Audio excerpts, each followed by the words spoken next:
Hello my dear student, आ चुके हैं वापस लेक्चर नंबर 2 लेके। काइनेमेटिक्स चैप्टर का नाम तो काइनेमेटिक्स है, लेकिन हम लोग मैथमेटिकल टूल्स में लगे हुए हैं। टूल्स जरूरी है, ठीक है, इसीलिए हम लोग लगे हुए हैं।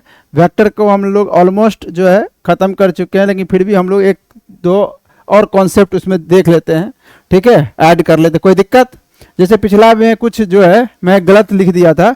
मैं एक सवाल पूछा था, याद करो, कि मैं बोल रहा था कि ए वेक्टर माइनस बी वेक्टर इस तरह से दिया हुआ है, ठीक है, और इसका रिजल्टेंट दे रहा है कि ए वेक्टर प्लस बी वेक्टर, ए वेक्टर का मैग्नीट्यूड प्लस बी वेक्टर का मैग्नीट्यूड। मैं पूछ रहा था कि ऐसा कब होगा, थीटा पूछना था। थीटा जो है एंगल बिटवीन टू वेक्टर है, angle between A vector and B vector. बताओ थीटा, बताओ कितना होगा। इसको हम लोग डिस्कस कर चुके थे। देखो, अगर मैं इस वेक्टर को, देखो ये वेक्टर को अगर उल्टा रख दूं, क्या रख दूं, एंटी पैरेलल रख दूं, तो ये ए वेक्टर है, ये बी वेक्टर है। अब मैं बोल रहा हूं कि इसको ये करना है, ये ऑपरेशन करना है, तो अगर ये ऑपरेशन करोगे तो ए वेक्टर में माइनस बी वेक्टर को ऐड करना है, तो पक्का इस तरह से रहेगा, तभी तो ये दोनों का इंडिविजुअल मैग्नीट्यूड जुड़ जाएगा।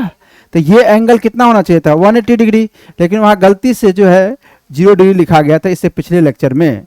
तो हम यहाँ पर सुधार कर लेंगे, क्योंकि देखो यहाँ अगर पलटा देंगे तो ये पलट जाएगा, दोनों का मैग्नीट्यूड जुड़ जाएगा, ठीक है। कैसे जुड़ेगा, याद है ना, कि पहले वाले वेक्टर में दूसरे वाले वेक्टर का मैग्नीट्यूड जोड़ देते हैं। कैसे जोड़ते हैं, ट्रायंगल रूल से, कि फर्स्ट वेक्टर के हेड पे सेकंड वेक्टर का क्या करते हैं, सेकंड वेक्टर का टेल, बोलो याद है, ये माइनस बी वेक्टर है ना, क्योंकि बी वेक्टर तो इधर है, माइनस बी वेक्टर इधर हो जाएगा। तो यानी कि ए और बी के बीच में कैसा एंगल है, 180 degree.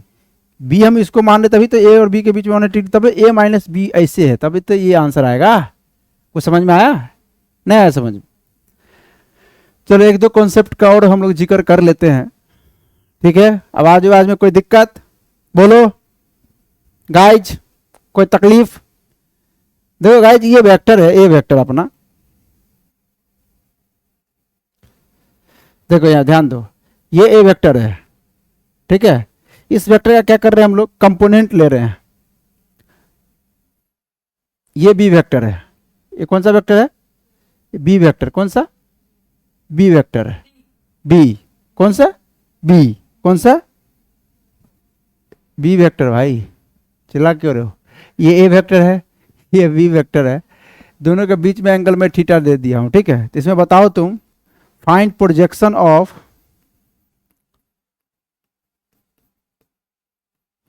Find projection of A vector along B vector.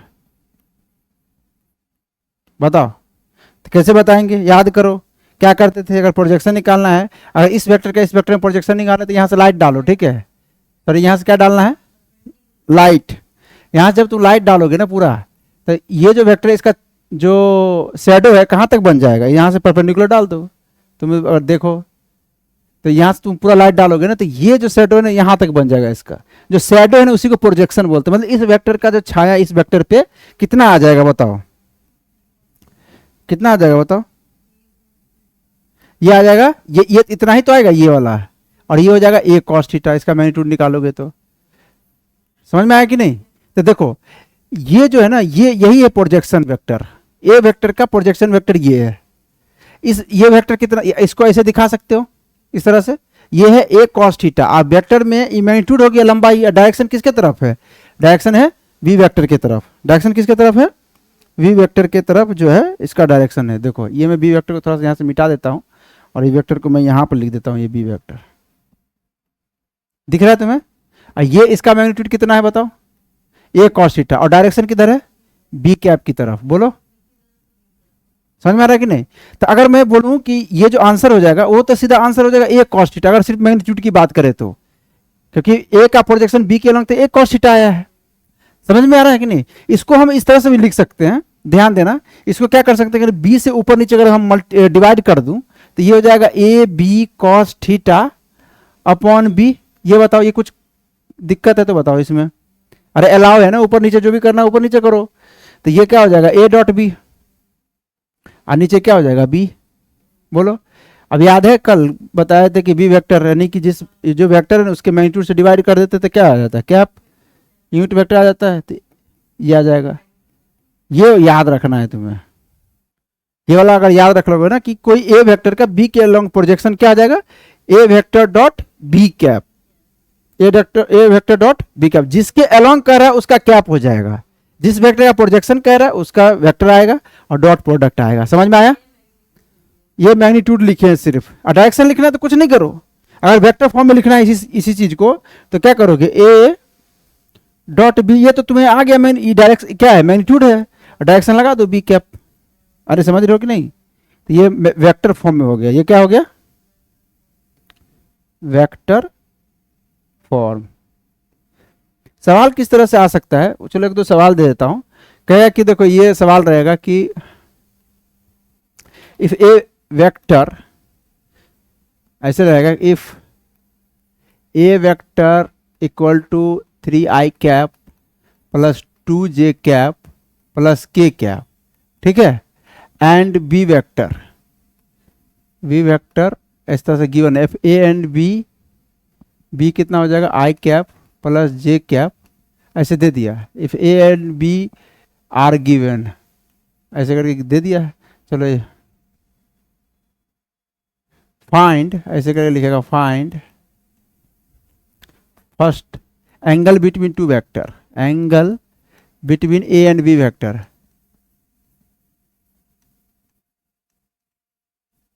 दूसरा क्वेश्चन क्या आ सकता है बताओ, find projection, find projection along, find projection of a vector along b vector। बोलो, कर लोगे, कोई दिक्कत? इसको बनाओ, चलो इसको बनाओ।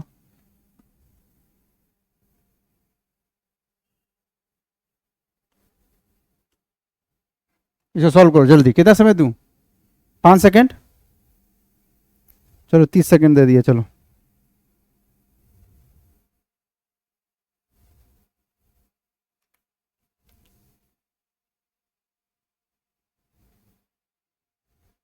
चलो।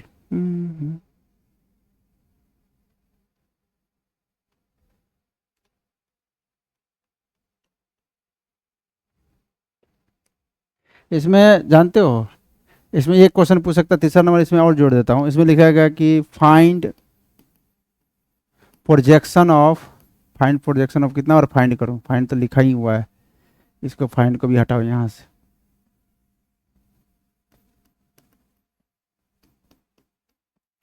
Projection of A and B vector, projection of resultant of, resultant of A and B vector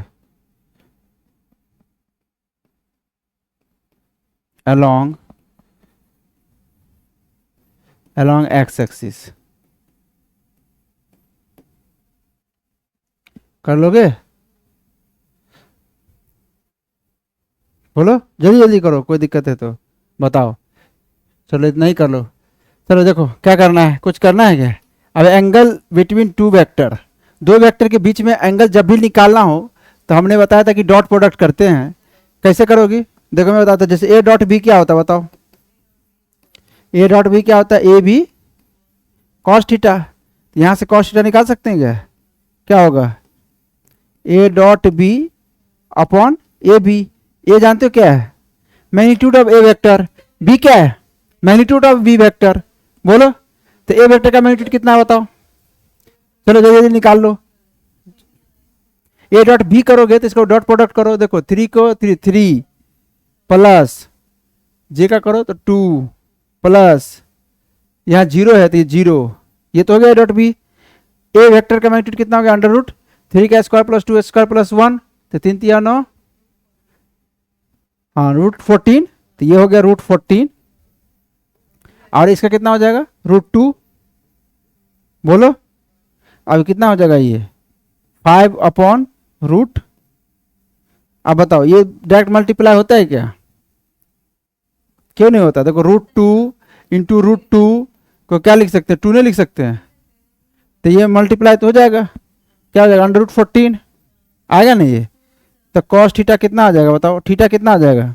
theta आ जाएगा कॉस इनवर्स, थीटा अगर पूछेगा तो आ जाएगा कॉस इनवर्स 5,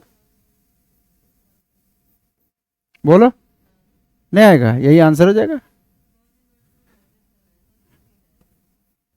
फिर से मिटा देंगे, क्या दिक्कत है? कॉस इनवर्स 5/√14, ठीक, कोई दिक्कत? हाँ, ये पता है ना कि √x इंटू √y करते हैं तो क्या हो जाएगा? √xy या yx, जो भी लिखना है ये कर सकते हो ना। इसको देखो और चेक करना है तो तुम कर सकते हो। अगर √4 लिखा हुआ है और बोलो √4 तो √16 कर सकते हो, ये 4 आ जाता है। वैसे ही 4 का रूट से रूट, अरे ये सब बच्चा वाला खेल नहीं खेलते। चलो, अरे यार गलती, ये सब गलती से मिस्टेक हो जाता है, कोई दिक्कत नहीं, आप लोग बुरा मत मानिएगा।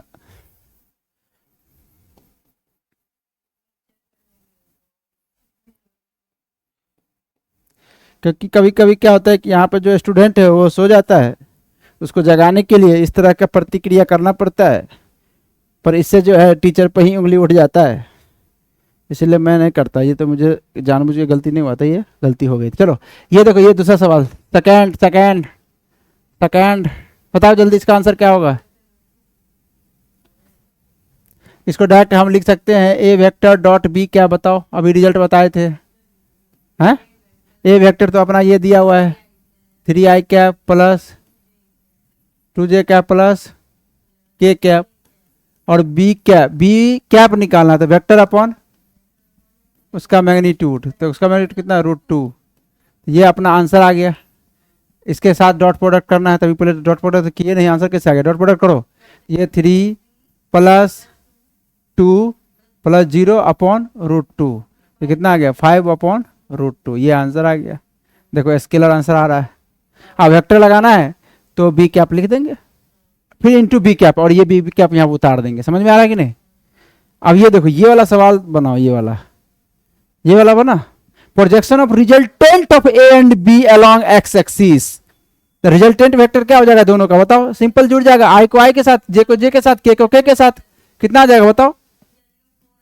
4i cap plus 3j cap plus ये आ गया। इसका बोल रहा है कि एक्स एक्सिस के अलोंग क्या?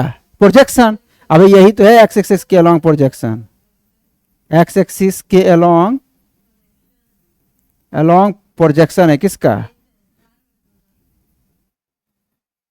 तो आंसर क्या आ जाएगा? 4, और वेक्टर फॉर्म में देंगे तो 4i कैप, हैं? बोलो आंसर 4 आ जाएगा। नहीं कर पाओगे?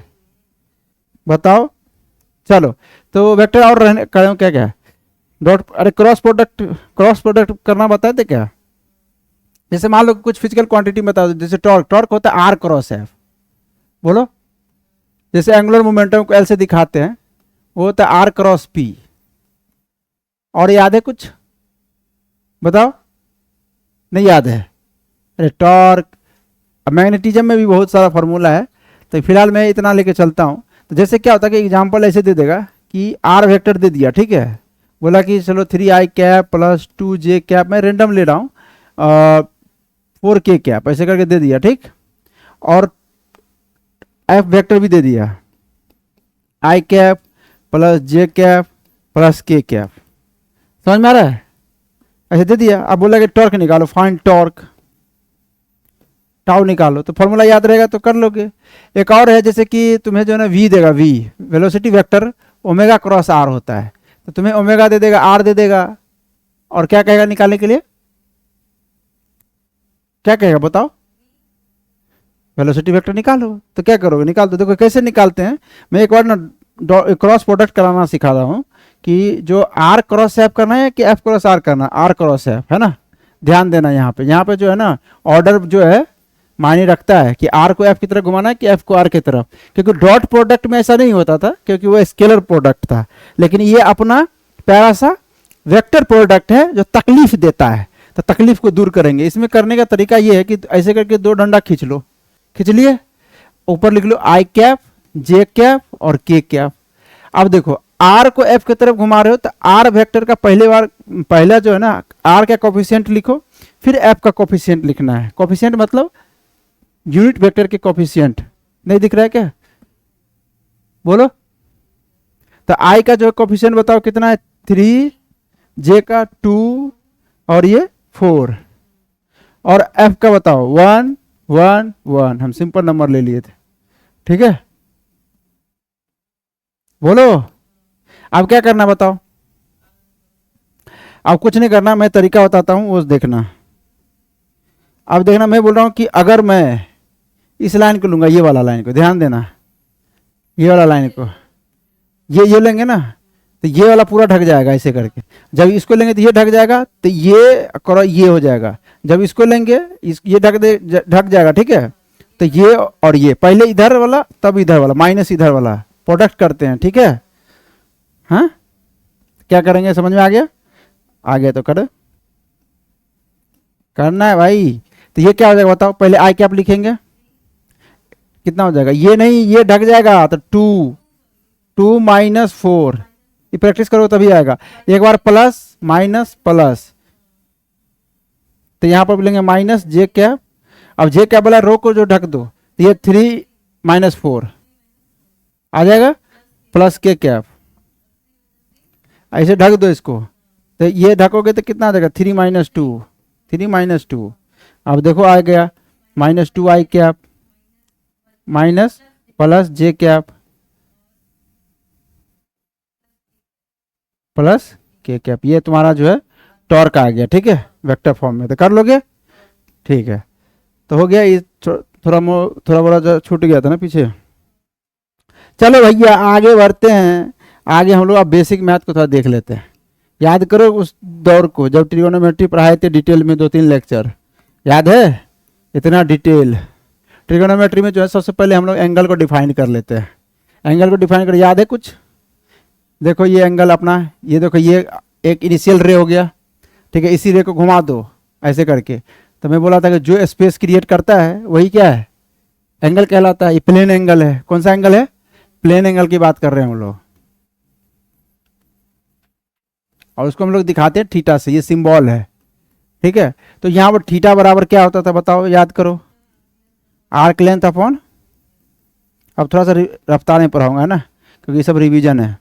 और यहाँ पर थीटा किस में लेते थे, रेडियन में। वहाँ डिटेल बताएं कि क्यों कैसे क्या, ठीक है, बताओ। अच्छा ये रे को जो है तुम पूरा घुमा दो ऐसे करके ऐसे करके ऐसे करके, फिर वहीं पर ले आओ। जब पूरा घुमाओगे, पूरा एक चक्कर घुमा दो, एक चक्कर, तो कितना एंगल बन जाएगा बोलो।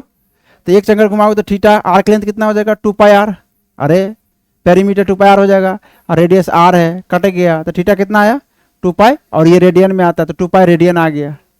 बताओ थीटा किस में आ गया, 2 पाई रेडियन। याद करो वो दौर को, याद।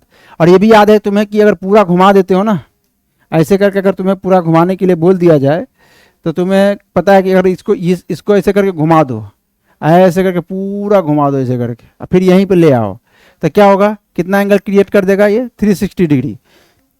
कितना 360 डिग्री। तो 2 पाई जो है 360 डिग्री के बराबर हो जाएगा। 2 पाई रेडियन तो अभी निकाल लिए, ये 360 डिग्री में जो है ना 360 डिग्री के बराबर होता है। हमने डिग्री को भी डिफाइन किए थे उसमें, अभी हम नहीं कर रहे हैं। तो पाई रेडियन कितने के बराबर हो जाएगा, आधा आधा कर दो दोनों तरफ, 180 डिग्री के बराबर हो जाएगा। इस तरह से तुम रेडियन को डिग्री में भी कन्वर्ट कर सकते हो। कैसे कर सकते हो, यहाँ पर 1 रेडियन क्या हो जाएगा 180, बताओ 1 रेडियन कितने के बराबर हो जाएगा 180 अपॉन पाई डिग्री के बराबर हो जाएगा। बताओ, जैसे मुझे बोलेगा भाई बताओ π/4 बताओ, π/4 रेडियन को ना तुम डिग्री में कन्वर्ट करो। मैं बोलूँगा आसान है, सब आसान है। कैसे आसान है, देखो ये π/4 है, यहाँ पर रेडियन मतलब 1 रेडियन, 1 रेडियन का जगह यहाँ पर रख देंगे 180/π, ये डिग्री। बताओ सब आसान है ना। ये पाई से पाई कट गया, ये 90/2, तो 45, 90/2 45, ये 45 डिग्री आ गया, ये डिग्री का सिंबल है। हम फिर बोलेंगे कि सब आसान है, आसान है, बस गाना गाते रहो, सब आसान है, सब हो जाएगा। π/6 कितना डिग्री के बराबर हो जाएगा? 30 डिग्री के बराबर हो जाएगा। ये याद है π/2 90 डिग्री के बराबर हो जाएगा।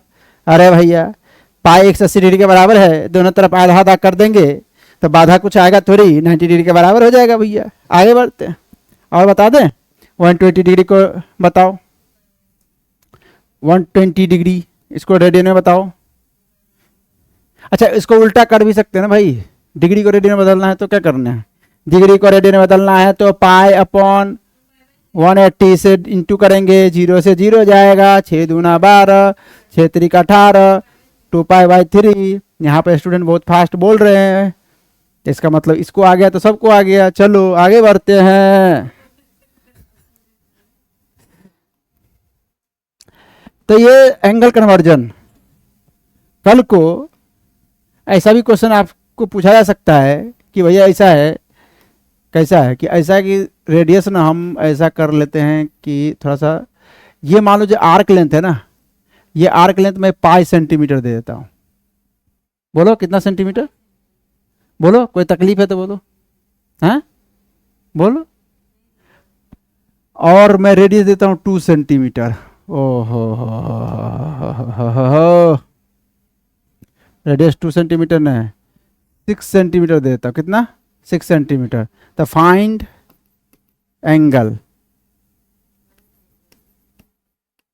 एंगल यानी कि थीटा बताओ कितना होगा, हैं बताओ, मुझे नहीं पता कितना कितना आएगा। ये ऐसे करके दे देगा वो, हमको क्या पता कितना आएगा, हम थोड़ी जानते हैं, जानते तो हम पूछते का है, शौक है क्या पूछने का। कितना आंसर? कुछ नहीं करना है। अरे आर्क लेंथ अपॉन रेडियस, देखो आर्क लेंथ दे ही दिया है पाई सेंटीमीटर, रेडियस कितना है 6 सेंटीमीटर, तो π/6 है। π/6 डिग्री है रेडियन?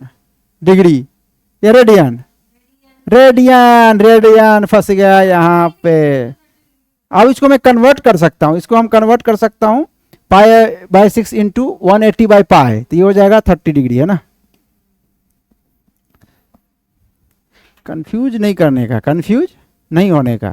चलो आगे बढ़ते हैं, ये सब बच्चों का खेल है, ज़्यादा नहीं खेलना चाहिए, हानिकारक है।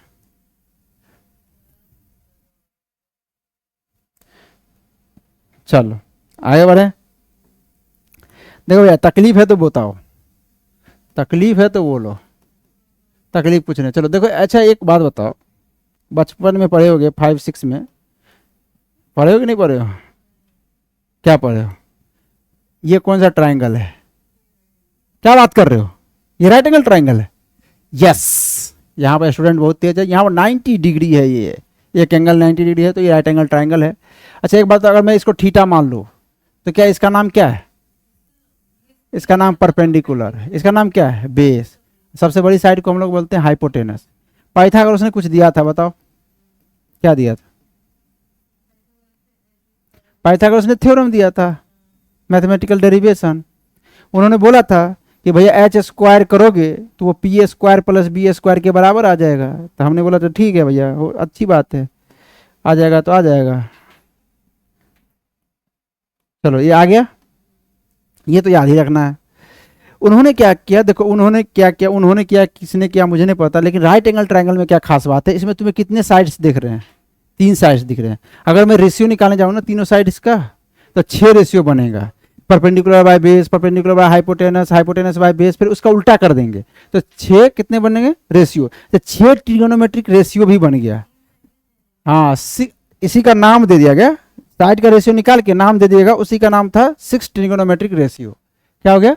6 ट्रिगोनोमेट्रिक रेशियो। याद करो, याद है? तो कौन कौन है बताओ? जैसे कि मैं अगर लिखूं P/B तो इसका नाम याद है तुम्हें? मैं लिखूं P/H, नाम याद है तुम्हें? मैं लिखूं B/H, नाम याद है कि तुम्हें? बिल्कुल याद है। P/B क्या होता है? Tan theta. बोलो। और P/H क्या होता है? Sine theta. और ये B/H क्या होता है? Cos theta. ये याद ही होना चाहिए, ऐसा नहीं कि इसमें कोई ट्रिक रुक का कोई मतलब नहीं। देखो अब इसका उल्टा जो होता है ना, कॉट थीटा होता है। तो कॉट थीटा क्या हो जाएगा बताओ? बेस बाय पी, उल्टा कर दो। साइन का उल्टा होता है कॉसेक थीटा। दिख रहा है देखो, दिख रहा है देखो, एच बाई पी, और ये सेक थीटा हो जाएगा। क्लियर दिख रहा है, एच बाई बी। बताओ। तो अब यहाँ पर एक जो है ना, तुम अगर मान लो कोई कह देगा कि ऐसे करके लिख सकते हो, कोई कल को बोल देगा कि भाई एक काम करो टेन थीटा क्या 1/cot थीटा लिख सकते हो क्या?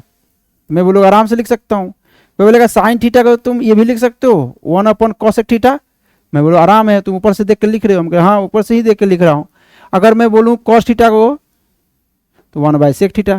क्या दिक्कत है? बोलो दिक्कत है नहीं दिक्कत है? हैं? इसको जल्दी जल्दी नोट करो, कोई दिक्कत है तो बताओ। बोलो बोलो बोलो जल्दी बोलो। 2 मिनट, 2 मिनट नहीं 1 मिनट दूंगा, 2 मिनट नहीं 1 मिनट। 1 मिनट भी बहुत है।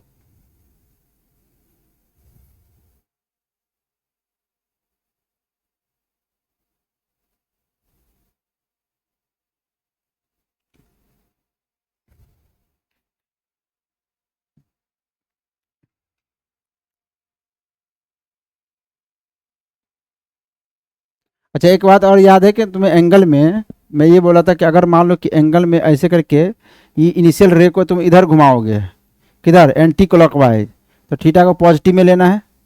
बोलो। और यही इनिशियल रे है, इसको इधर घुमा दो फाइनल, इधर मतलब इधर क्लॉकवाइज, तो थीटा किस में लेंगे? निगेटिव में। ये जो है ना मतलब परंपरा है, ठीक है, तो ये भी याद रख लेना। पॉजिटिव और क्लॉकवाइज घुमाएंगे तो निगेटिव। चलो जल्दी करो।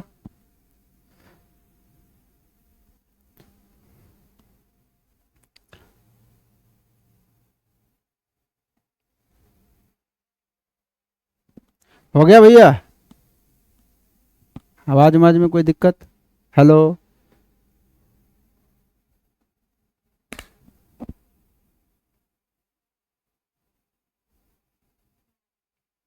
ठीक है चलो बढ़े आगे। देखो आगे बढ़ते हैं। ट्रिगोनोमेट्रिक आइडेंटिटीज के बारे में भी बता देता हूँ।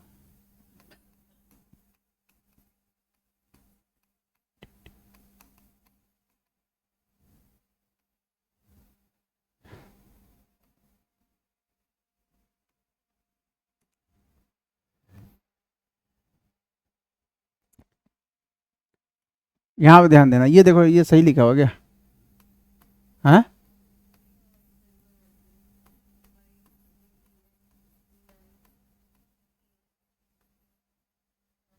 ठीक है। अब देखना, ये एंगल थीटा था, ठीक है, ये अपना परपेंडिकुलर, ये बेस, ये हाइपोटेनस।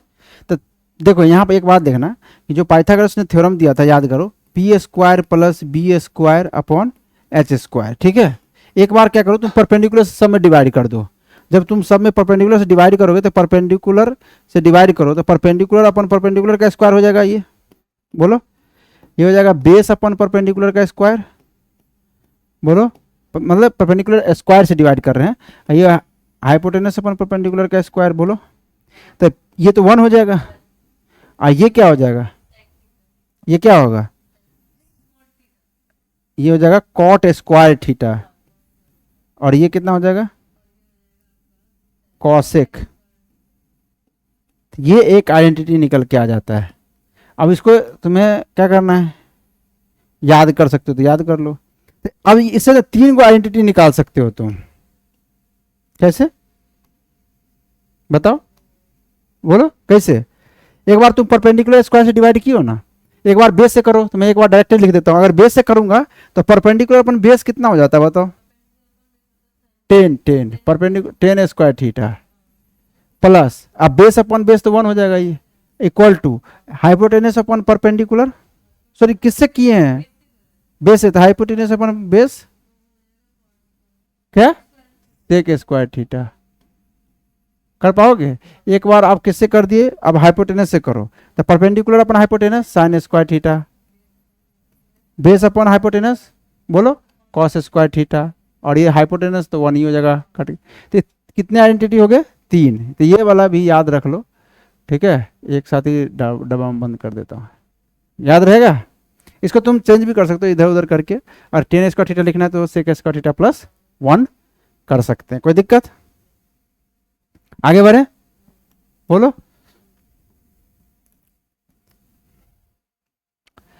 आगे आगे हम लोग रिडक्शन फार्मूला भी पढ़े थे हम लोग, याद करो। हैं, याद है कुछ? अच्छा, ये ऐसे ऐसे में आप तुम्हें जो है गरीबी मेथड से ही लेके चलते हैं। देखो ये फर्स्ट क्वाड्रेंट था, याद करो, ये सेकेंड, ये अपना थर्ड क्वाड्रेंट, ये फोर्थ क्वाड्रेंट। फर्स्ट क्वाड्रेंट में जो है साइन थीटा नहीं, सारे all positive, all trigonometric ratio positive था, ऑल ट्रिगोनोमेट्रिक, तो ऑल लिख देता हूँ, ऑल। और सेकेंड में था साइन, और इसका sine theta and cosec theta, और ये टेन थीटा कॉट थीटा, और ये एंड पॉजिटिव है, बाकी सब निगेटिव है। याद करो, कोई दिक्कत? एक चीज और याद कर सकते हो, और करना है तो तुम्हें याद करना है तो कर लो ये भी, कि तुम्हें पता है कि देखो मैं इसको फिर से खींच रहा हूँ, देखो देखो ध्यान दो, दिख रहा है? ये देखो, ये 0 डिग्री एंगल था, ये कितना हो गया 90, और ये कितना हो गया 180, ये कितना हो गया 270, और ये कितना हो गया फिर 360। ठीक है, रेडियन में लिखेंगे तो 0, π/2, 2π/2, 3π/2। देखो तुम π/2 हर समय बढ़ा रहे हैं, आगे कर रहे हैं, ऐड कर रहे हैं, बोलो। तो ऐसे करके याद कर लिए थे हम लोग, क्या रेडियन में ही लिख लेता हूँ। तो रेडियन में जब हम लोग लिखने जाएंगे तो देखना,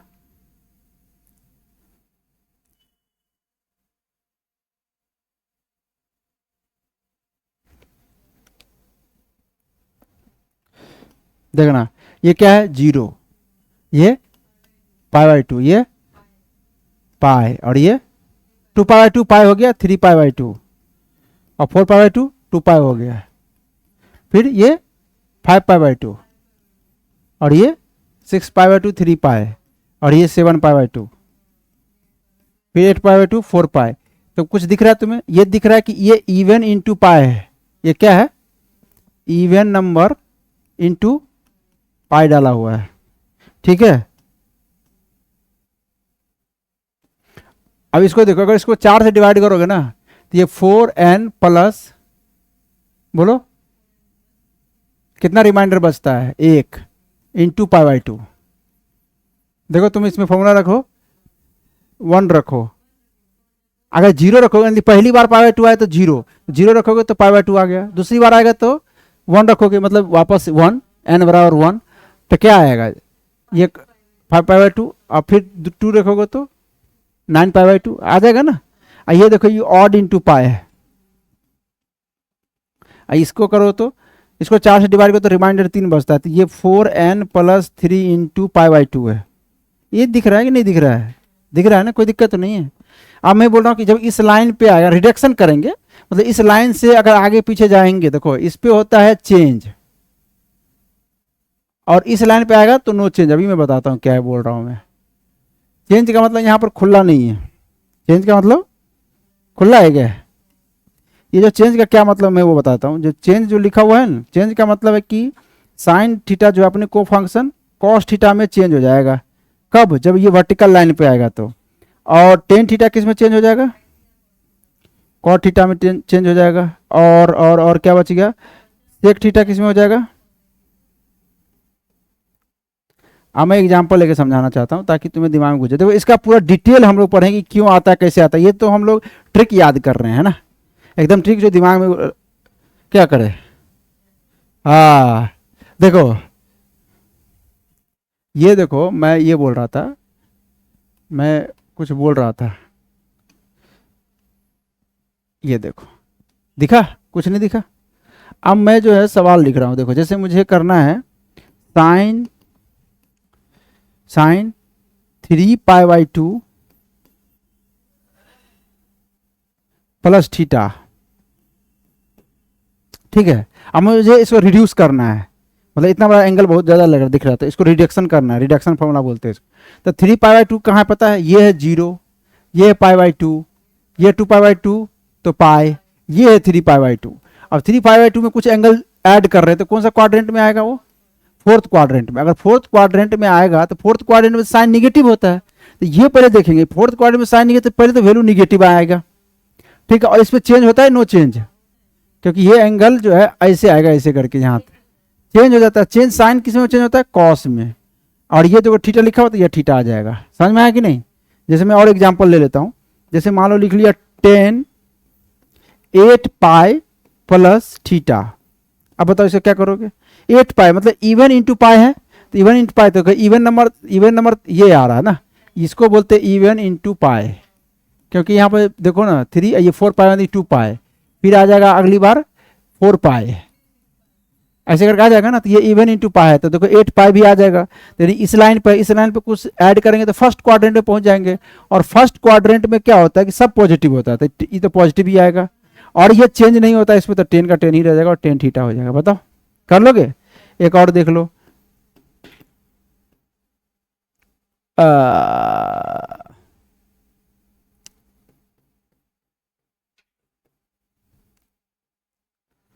इसका वैल्यू बताओ।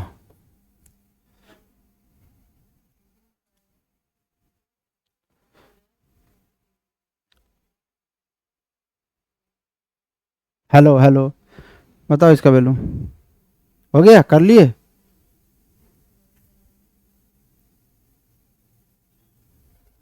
जल्दी जल्दी करो।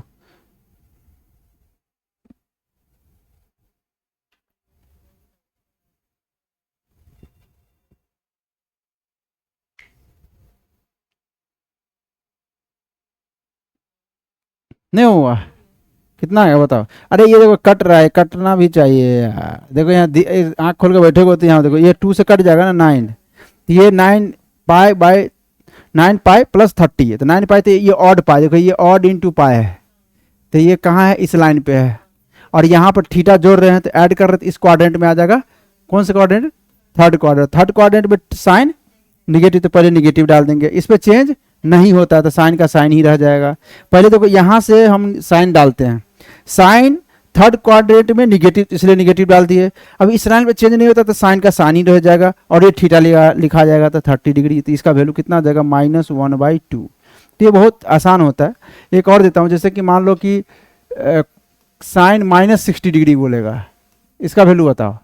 तो तुम क्या करोगे, इसको तुम क्या लिख सकते हो, तो इसको लिख सकते हो साइन 0 -60 डिग्री। और 0 कहाँ है, ये देखो यहाँ है, -60 मतलब फोर्थ क्वाड्रेंट में। फोर्थ क्वाड्रेंट में तो निगेटिव होता है, इस पर चेंज नहीं होता तो साइन 60 ही हो जाएगा। तो इसका वैल्यू कितना आ जाएगा बताओ, -√3/2। तो कहने का मतलब है कि अगर 10 माइनस थीटा हो, माइनस मतलब निगेटिव इफेक्ट वाला देखो, तो 10 माइनस थीटा मतलब फोर्थ क्वाड्रेंट में सब निगेटिव होता है कॉस के अलावा, तो सब -10 थीटा हो जाएगा। बोलो, अगर कॉस की बात करूं, अगर कॉस माइनस थीटा की बात करूं तो ये सिर्फ पॉजिटिव होगा। कोई दिक्कत है बताओ? हाँ, ये हम लोग रिड्यूस कर लेंगे, ठीक है। इसमें एक बात और पढ़ लेते हैं। देखो साइन थीटा का वैल्यू जो होता है ना, ये भी याद रखना कि साइन थीटा का मैक्सिमम वैल्यू +1 होता है और मिनिमम वैल्यू -1 होता है, याद करो। कॉस थीटा का भी कुछ इस तरह से ही होता है, बोलो। और टेन थीटा का तो -∞ से, इसमें जो है ना ये इक्वालिटी का साइन होल्ड नहीं करेगा, तो टेन थीटा में -∞ से +∞ तक जाएगा, ठीक है। ये तुम देख लेना, रेंज में बता दिया कि किसका कितना कहाँ से कहाँ तक जाएगा। ग्राफ भी हम लोग को याद है, ऐसा नहीं है कि ग्राफ नहीं याद है, ग्राफ कुछ कुछ याद है ना, याद है कि नहीं, कि झूठो बोल रहा हूँ। ये तुम्हारा जो है लाइन है ना, इसका ग्राफ कैसे खींचते बताओ। साइन थीटा का, साइन थीटा ग्राफ कैसे होता था, यहाँ से स्टार्ट होता था क्या, क्योंकि साइन 0, ये साइन थीटा है और ये थीटा है, तो साइन 0 तो 0 होता है, तो यहाँ से स्टार्ट हुआ और ऐसे करके जो है ऐसे करके रिपीट होता था, याद करो हैं। और ये जो है तुम्हारा मैक्सिमम वैल्यू होता था +1, और ये तुम्हारा मिनिमम वैल्यू होता था -1। मतलब इसमें जो है ट्रैप कर जाता है वो पूरे। देखो ना, अगर तुम 360 घुमा दो, ठीक है, 360 पूरा घुमा दो, फिर वहीं पे आ जाओगे, फिर वापस घुमाओ, ऐसे घूमते रहता है वो, तो वैल्यू रिपीट करते रहता है। ये 0 है, ये तुम्हारा जो है, ये तुम्हारा क्या हो जाएगा बताओ, ये तुम्हारा हो जाएगा π/2। बोलो, अब देखना, ये 0 है, ये कितना है बताओ, ये ये पाई बाई 2 है, ये 2 पाई बाई 2 तो पाई हो गया, ये 3 पाई बाई 2 बोलो, और ये 2 पाई। अब फिर वापस से जो है इसी तरह से हो जाएगा, रिपीट करेगा, ठीक है। अब कॉस थीटा का भी ग्राफ जो है ना, कॉस, इसको तुम इधर ही बढ़ा सकते हो ऐसे करके, तो कॉस थीटा का ग्राफ भी ना यही होता है। बात है कि कॉस थीटा का जो है ना, कॉस 0 का वैल्यू 1 होता है, तो कॉस थीटा का वैल्यू मैं ग्राफ बता देता हूँ। कॉस थीटा का वैल्यू कॉस 0 1 होता है, तो ये ऐसे करके ऐसे हो जाएगा, ठीक है। अब इस ग्राफ को तुम पीछे लेके जाओगे ऐसे करके,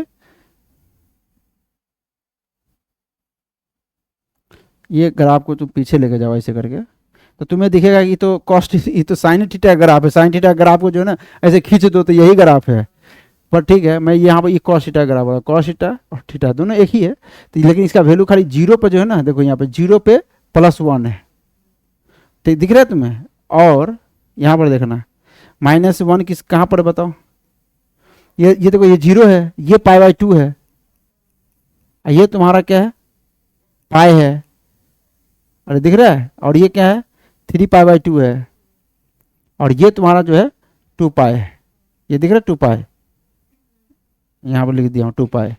ये कॉस थीटा का ग्राफ है, तो कॉस थीटा का वैल्यू जो है वही -1 से +1 के बीच में होता है। समझ में आ गया? आगे बढ़ते हैं, आगे क्या है बताओ। अच्छा, एंगल अप्रोक्सीमेशन के बारे में थोड़ा सा बता देता हूँ, ये भी पूछा जाता है एंगल अप्रोक्सीमेशन।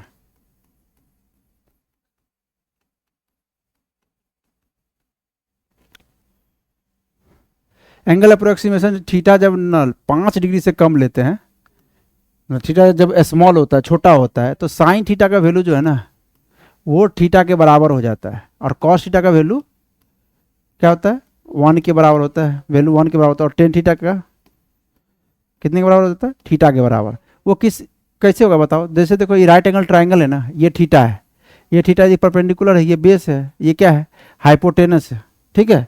अब तुम क्या करो, परपेंडिकुलर को छोटा करते जाओ, मतलब थीटा को 0 के टेंड करोगे तो परपेंडिकुलर क्या हो जाएगा, रिड्यूस हो जाएगा। तो उस कंडीशन में जब थीटा 0 को टेंड करेगा तो परपेंडिकुलर खत्म हो जाएगा, और हाइपोटेनस क्या हो जाएगा, बेस के बराबर हो जाएगा। समझ में आ रहा है कि नहीं आ रहा है? तो तुम देखो, तो साइन थीटा क्या लिख दोगे, साइन थीटा होता है perpendicular upon base, sorry perpendicular upon hypotenuse, perpendicular तो 0 हो गया, ऐसे तुम 0 बाई हाइपोटेनस लिख दोगे क्या? नहीं। अब मैं तुम्हें बताता हूँ एंगल को डिफाइन कैसे किए थे, याद करो। हम तो यहाँ पर साइन थीटा का वैल्यू नहीं निकालने जा रहा हूँ, थीटा का वैल्यू निकालने जा रहा हूँ। हाँ, मतलब साइन थीटा थीटा के बराबर तो कैसे होता है मैं बता रहा हूँ। ये देखो, इसको एंगल को डिफाइन करो, एंगल को डिफाइन किए थे, याद करो कि ये अपना जो है ये इनिशियल रे है, इसको ऐसे घुमा दिए थे, याद करो। और ये आर्क लेंथ अपन रेडियस आ गया था, कुछ है याद है? अब ये बोल रहा हूँ कि देखो रेडियस से जो है ना, तुम अगर पेरीमीटर पे लाइन खींचते हो तो ये 90 डिग्री एंगल बनाता है, और ये भी 90 डिग्री एंगल बनाता है। ये जो है पेरीमीटर पे लाइन ड्रॉ करो, परपेंडिकुलर टर्मिनेट होता है, ये याद करो। रेडियस परपेंडिकुलर होता है बाई पेरीमीटर से, समझ में आया कि नहीं? ये 90 डिग्री, ये 90 डिग्री। तो यहाँ पर जो थीटा है वो तो हम लोग पढ़े थे आर्क लेंथ अपॉन रेडियस, याद है? अब तुम क्या कर रहे हो कि इसको तुम 0 कर रहे हो, थीटा का अगर तुम 0 करोगे तो हाइपोटेनस बेस के बराबर हो जाएगा।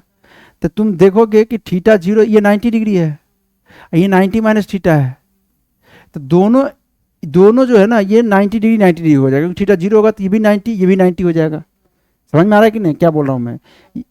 एकदम ये जो है ना इसे 90 डिग्री हो जाएगा, ये 90 डिग्री और में छोटा होगा, इतना 0 नहीं है, 0 को टेंड कर रहा है इतना कि ये 90 डिग्री और 90 डिग्री है, कुछ इस तरह से दिखने लगेगा। बोलो, अरे बताओ, दिखने लगेगा नहीं दिखने लगेगा? तो यहाँ पे जो साइन थीटा लिखेंगे, यहाँ पे साइन थीटा, वो साइन थीटा जो है यही आर्क लेंथ अपन रेडियस हो जाएगा, क्योंकि इस केस में जब थीटा को 0 को टेंड करेंगे तो ये ट्राइंगल इस तरह से बन जाएगा। मैं थोड़ा सा बड़ा करके दिखाता कि दिखे, ये 90 डिग्री, ये 90 डिग्री, ठीक है, क्योंकि ये वाला 0 को टेंड कर रहा है। तो इस कंडीशन में अगर हम साइन थीटा लिखने जाएंगे तो ये एक तरह से यही तो बराबर हो गया ना ये, तो इसको हम लोग आर्क लेंथ अपॉन रेडियस लिख सकते हैं ना, ये बोलो। और आर्क लेंथ अपॉन रेडियस तो थीटा था, तो साइन थीटा क्या हो जाएगा, थीटा के बराबर हो जाएगा। समझ में आ रहा है कि नहीं आ रहा है? लेकिन कॉस थीटा के केस में क्या होगा, कॉस थीटा में तो जब बेस अपन हाइपोटेनस होता है और दोनों बराबर है, बराबर बराबर तो 1 हो जाएगा। टेन थीटा के केस में क्या होगा कि परपेंडिकुलर अपन बेस होता है, तो फिर वही वाली बात ये वाला केस आ जाएगा, तो वहाँ भी टेन थीटा जो है थीटा के बराबर आ जाएगा। याद करो, अगर ये समझ में भी नहीं आया ना तो कोई दिक्कत नहीं, इसको रट लो, है ना, कोई ज़रूरत नहीं है समझना, पर रट लो। कोई दिक्कत है तो बताओ, ऐसे समझ के कुछ बड़ा कुछ होने वाला नहीं है। हाँ, लेकिन रटने के बाद क्या है कि दिक्कत नहीं आएगा। लेकिन थीटा जो है, यहाँ पर थीटा जो है रेडियन में लिखना है तुम्हें, डिग्री में मत लेना। समझ में आ रहा है कि नहीं? ये तुम्हें याद रखना है कि थीटा किस में लेना है, रेडियन में। अगर मैं क्वेश्चन दे दूं कि साइन 1 डिग्री का वैल्यू बताओ, तो तुम क्या करोगे, 1 मत लिख देना, 1 तो होता ही नहीं है। अगर मैं साइन 1 छोड़ो 2 डिग्री का वैल्यू लिखूंगा तो तुम बोलोगे 2 और 2 बोलोगे तो तुम गलत हो जाए, क्योंकि साइन का मैक्सिमम वैल्यू कितना होता है। अगर इसको लिखना है तो इसको कैसे करेंगे, पहले कन्वर्ट कर देंगे, 2 डिग्री को कन्वर्ट करेंगे तो पाई अपॉन 180। अब ये पूरा इसको ऐसे लिख सकते हैं 2 इंटू पाई अपॉन 180, और ये आ जाएगा पाई अपॉन 90। ये वैल्यू इसका आ जाएगा, समझ में आया कि नहीं, पाई अपॉन 90 डिग्री, है ना, ये आ जाएगा आंसर। समझ में आ रहा है कि नहीं? लेकिन अगर cos 3 डिग्री करे तो इसका आंख मूंद के जो है 1 आएगा आंसर सीधा। समझ में आया? कोई दिक्कत है तो बताओ, एंगल अप्रोक्सीमेशन में कोई दिक्कत है तो बताओ। अच्छा, कुछ फॉर्मूला, हाँ क्या, ये वाला फॉर्मूला याद है क्या, साइन ए प्लस बी, याद है? साइन ए प्लस बी बताओ, साइन ए प्लस बी तो sign A cos B plus cos A sine B, cos A sine B. याद करना कि अगर यहाँ प्लस है ना तो यहाँ प्लस आता है, अगर यहाँ माइनस कर दूँ यहाँ माइनस आ जाएगा। बताओ, इसी तरह से मैं अगर कॉस का फॉर्मूला लिखूँ, कॉस ए प्लस बी, ये सब रटा होना चाहिए, एकदम रटा होना चाहिए, और ऐसा रटा होना चाहिए कि एकदम आंख मूंद के भी आ जाए, कोई दिक्कत नहीं है। तो क्या लिखोगे इसको, cos A cos B minus sign A sine B. अगर मैं यहाँ पर माइनस कर दूँ, यहाँ पर क्या कर दूँ माइनस, तो यहाँ पर क्या आ जाएगा प्लस, यहाँ पर थोड़ा अपोजिट हो जाता है। एक और याद कर लो, 10a प्लस बी याद कर लो, 10a प्लस बी होता है 10a plus 10b upon 1 minus 10a 10b। अगर यहाँ पर साइन चेंज करते हैं तो नीचे भी जहाँ प्लस है वहाँ माइनस, जहाँ माइनस वहाँ प्लस, यहाँ माइनस किए तो यहाँ माइनस, यहाँ माइनस है तो प्लस। ठीक है, कर लोगे? हाँ, कोई दिक्कत? इस तरह से क्या किया जाता है कि क्वेश्चन पूछा था कि भाई कि साइन 2a का वैल्यू बताओ, मतलब साइन 2 थीटा का वैल्यू बताओ, या साइन 2a या 2 थीटा, कॉस 2a का वैल्यू बताओ। बताओ, साइन 2a का वैल्यू हम लोग याद भी कर रखे हैं, 2 sign A into cos A आता है, बताओ आता है कि नहीं आता है? तो तुम इसको जो है तुम कर भी सकते हो, क्योंकि तुम इसको लिख सकते हो साइन ए प्लस ए, और फॉर्मूला लगाओ sign A cos A, sign A cos A, sign A cos B होता है ना, साइन ए कॉस बी, तो कॉस बी तो बी तो भी ए ही है, इसलिए ये हो जाएगा। ठीक है, या प्लस का प्लस ही होता है, फिर कॉस ए साइन बी, तो बी भी ए है तो यहाँ भी हो जाएगा। देखो ये दोनों टर्म एक ही है, तो ये हो जाएगा 2 टाइम्स साइन ए कॉस, यहाँ पे बी नहीं है, ए है, क्या है ए। ये तो बहुत यूज होता है, इसलिए इसको तो भूलना पाप है। क्या, हर जगह बहुत जगह यूज होता है, ऐसी बात नहीं है। कितना आ गया था ये, 2 sign A into cos A. ठीक है, अब अगला जो फॉर्मूला लिखना है वो कॉस 2a का लिखना है। कुछ इस तरह से लिखेंगे, तो इसको भी हम लोग लिख सकते हैं कॉस, क्या लिख सकते हैं बताओ, कॉस ए प्लस ए, और ये हो जाएगा कॉस स्क्वायर ए माइनस साइन ए स्क्वायर ए। तो इसको सोचो, ये सही लिखा हूँ मैं, क्योंकि cos A cos B minus sign A sine B, और ए और बी बराबर है, तो कॉस स्क्वायर ए माइनस साइन स्क्वायर ए। कोई दिक्कत? इसको और चेंज कर देता, जैसे साइन स्क्वायर ए को लिख देगा 1 माइनस कॉस स्क्वायर ए, तो 1 minus cos square A bracket में, तो ये जो माइनस है, जो समझ में आ रहा है, मैं लिख ही देता हूँ कहीं तकलीफ हो जाए कुछ ज़्यादा स्पीड के चक्कर में। इसको क्या ये लिख सकते हैं, ये बताओ। अब यहाँ पर देखो ये माइनस माइनस प्लस माइनस और माइनस माइनस प्लस, तो ये हो जाएगा कॉस स्क्वायर ए माइनस वन और प्लस कॉस स्क्वायर ए। अब स्टेप कर ही रहा हूँ तो फिर अगला वर्ड नहीं करूँगा, तो ये हो जाएगा 2 कॉस स्क्वायर ए माइनस वन। ये किसका वैल्यू आया था, कॉस 2a का वैल्यू आया था, याद करो, याद कर, ऊपर ही तो लिखा हुआ है। इसको उधर ले जाएंगे तो ये किसका वैल्यू आ जाएगा बताओ।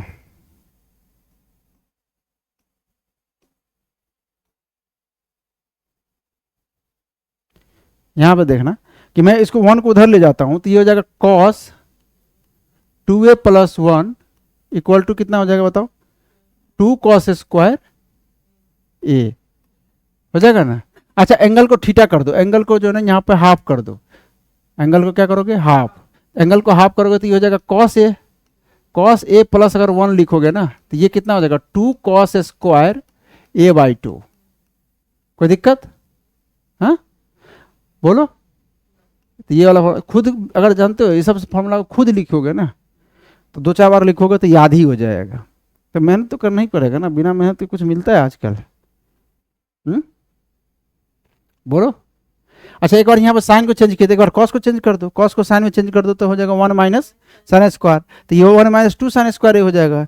यानी कि कॉस 2a का फॉर्मूला आ जाएगा 1 माइनस 2 साइन स्क्वायर ए। अगर मैं इसको हाफ एंगल कर देता हूँ, एंगल यहाँ पर आधा करूँगा तो सब एंगल आधा हो जाएगा, ये ए हो जाएगा, तो ये 1 minus 2 sine square A by 2। कोई दिक्कत। अब इसको इधर ले जाओ, इसको इधर ले जाओ तो 2 साइन स्क्वायर ए बाई 2 किसके बराबर हो जाएगा, 1 माइनस कॉस ए के बराबर। समझ में आया कि नहीं। तो जो जो तुम्हें याद करना उसको मैं थोड़ा सा जो है ना डब्बा में बंद करते, इसको याद कर लेना, ये ज़्यादा पूछा जाता है, इसको याद कर लेना। बोलो।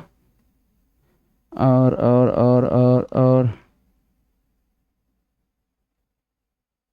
ये कॉस 2a क्या था यार, ये मिटी जाएगा पूरा, ये क्या था बताओ तो, कॉस 2a या था 2 कॉस स्क्वायर माइनस 1। तो इसको भी याद कर लेना। याद क्या करना है तुम्हें, 2-4 बार प्रैक्टिस करना पड़ेगा, ऐसे नहीं याद होगा, ठीक है। और क्या करोगे याद, ये तो याद है तुम्हें कि नहीं याद है, याद है कि नहीं याद है, ये तो याद है, ठीक है। बस हो जाएगा, कोई दिक्कत। तो ये ट्रिगोनोमेट्रिक में और क्या पढ़ेंगे इससे ज़्यादा, इतना ही पढ़ेंगे। जल्दी जल्दी देखो एक बार फार्मूला को।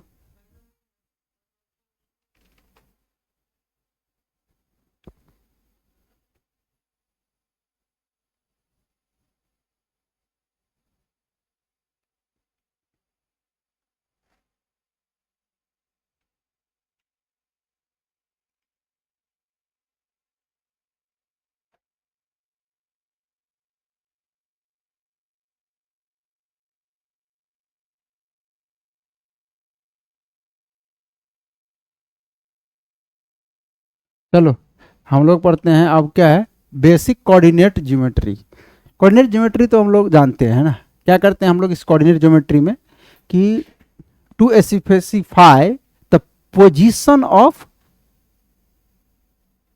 पॉइंट, पॉइंट के पोजीशन को क्या करते हैं हम लोग स्पेसिफाई करते हैं कि कहाँ पे है स्पेस में कोई पॉइंट, किस पोजीशन पे है, कहाँ पे है। यही तो हम लोग कोऑर्डिनेट ज्योमेट्री में क्या करते हैं, स्पेसिफाई करते हैं, करते कि नहीं करते हैं। तो कोऑर्डिनेट ज्योमेट्री में तो भाई वही है कि भाई पोजीशन को दिखाते हैं स्पेस में कहाँ पे नहीं है। इसके लिए हम लोग क्या करते हैं, एक रेक्टेंगुलर जो कोऑर्डिनेट सिस्टम लेते हैं, रेक्टेंगुलर कार्टेशियन कोऑर्डिनेट सिस्टम लेते हैं, जिसमें क्या होता है कि सारे एक्सिस जो होता है एक दूसरे के परपेंडिकुलर होता है, ठीक है। इसमें एक्सिस और जो कार्टेशियन सिस्टम है ना, ये कोऑर्डिनेट सिस्टम, इसमें एक्सिस और ओरिजिन होता है। तो एक्सिस तो वही है कि सब एक दूसरे के परपेंडिकुलर होगा और ओरिजिन से पास कर रहा होगा। ये ओरिजिन क्या है, ओरिजिन एक फिक्स पॉइंट है। ये फिक्स पॉइंट जो है अपने कन्वीनियंस सहूलियत के अनुसार हम लोग रखते हैं, ठीक है। जहां रखना है हम लोग फिक्स पॉइंट मान लेते हैं। इसी फिक्स पॉइंट के रिस्पेक्ट में हम लोग सारे पैरामीटर का मेजरमेंट करते हैं। समझ में आया कि नहीं। तो इसमें जो है दो चार लाइन लिख लो तो to specify the position of a point in a space, लिख लो, टू स्पेसिफाई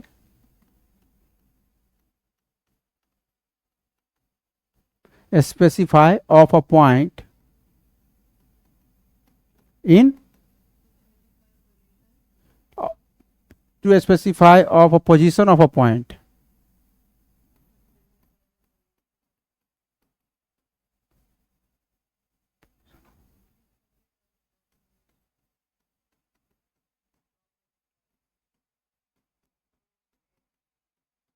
in space। अच्छा, इसमें क्या होता है, कैसा कोऑर्डिनेट सिस्टम लेते हैं, रेक्टेंगुलर कोऑर्डिनेट सिस्टम होता है। इसमें एक्सिस की बात करते हैं हम लोग, बोलो, इसमें बात करते हैं ओरिजिन की। ये ओरिजिन क्या है, ओरिजिन एक फिक्स पॉइंट है। कौन लेता है, हम लोग लेते हैं अपने अनुसार कहाँ पर रखना है फिक्स पॉइंट। कुछ इस तरह से दिखता है, वो मैं दिखा देता हूँ तुम्हें। देखो ये अगर ये पॉइंट है ना, फिक्स पॉइंट, ये मान लो फिक्स पॉइंट है, तो यहाँ से हम लोग क्या करते हैं कि यहीं से जो है ये तुम्हारा जो है पास करेगा एक्सिस, ये फिक्स पॉइंट से ही, ठीक है। इसके परपेंडिकुलर ले लो एक और, ठीक है। देखो ये तुम्हारा हो गया एक्स एक्सिस, वो क्या बोलते हैं एक्स एक्सिस, और इसको क्या बोलते हैं वाई एक्सिस। एक जेड एक्सिस भी होता है जो बोर्ड पे हम नहीं दिखाते हैं, तो ऐसे होता है ऐसे, पर उसको हम लोग गिरा देंगे, क्या करेंगे, दूसरा कलर से गिरा देते हैं, इसको ऐसे करके गिरा देते हैं। ये तुम्हारा क्या हो जाएगा जेड एक्सिस।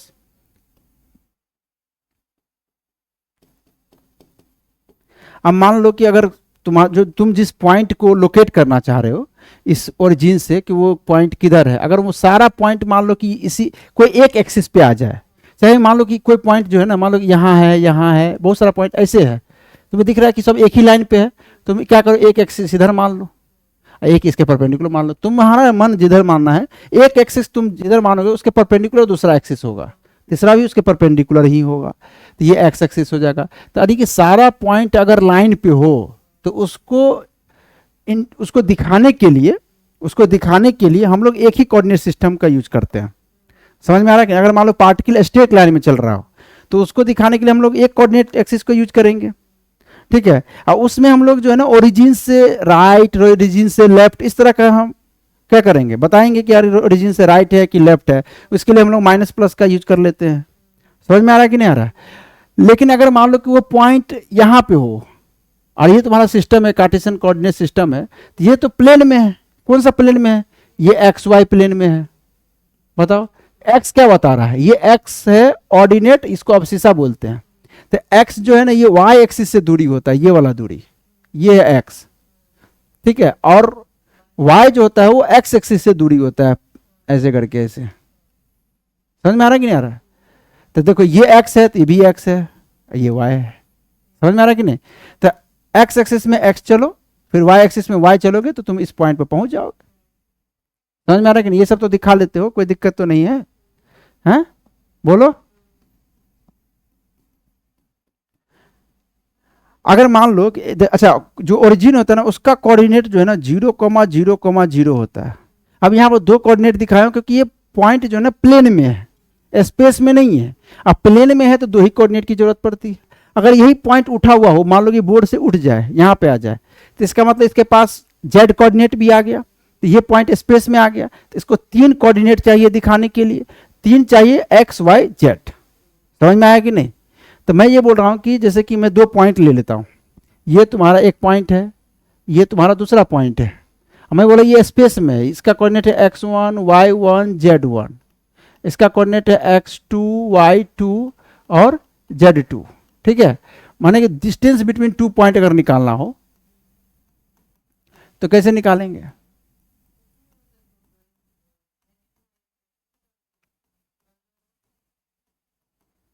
देखो दो पॉइंट, जैसे यहाँ पे भी एक पॉइंट है, यहाँ पे भी एक पॉइंट है, इसको मिला दो तो ये तो डिस्टेंस बिटवीन टू पॉइंट, इसको मैं d मान लेता हूँ।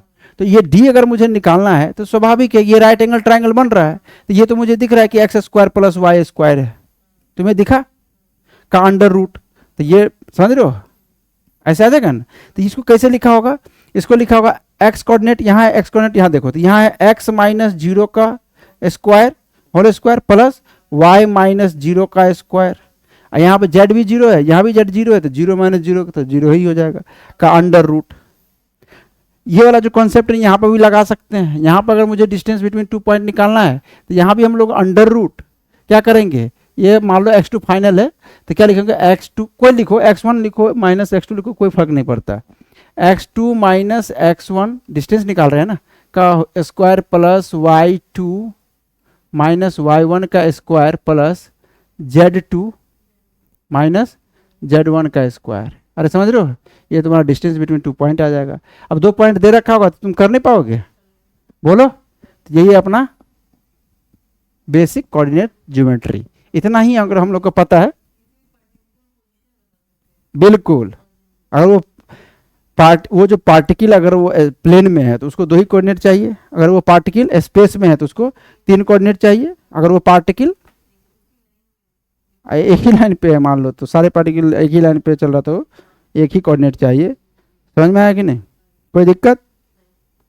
आगे हम लोग बढ़ते हैं, अगला क्या है, अगला है स्लोप, स्लोप ऑफ लाइन। ये देखना, स्लोप ऑफ लाइन जो होता है ना, यहाँ पर स्लोप ऑफ लाइन, स्लोप का मतलब ढलान होता है। स्लोप का क्या मतलब होता है, ढलान, इसको समझना, ठीक है।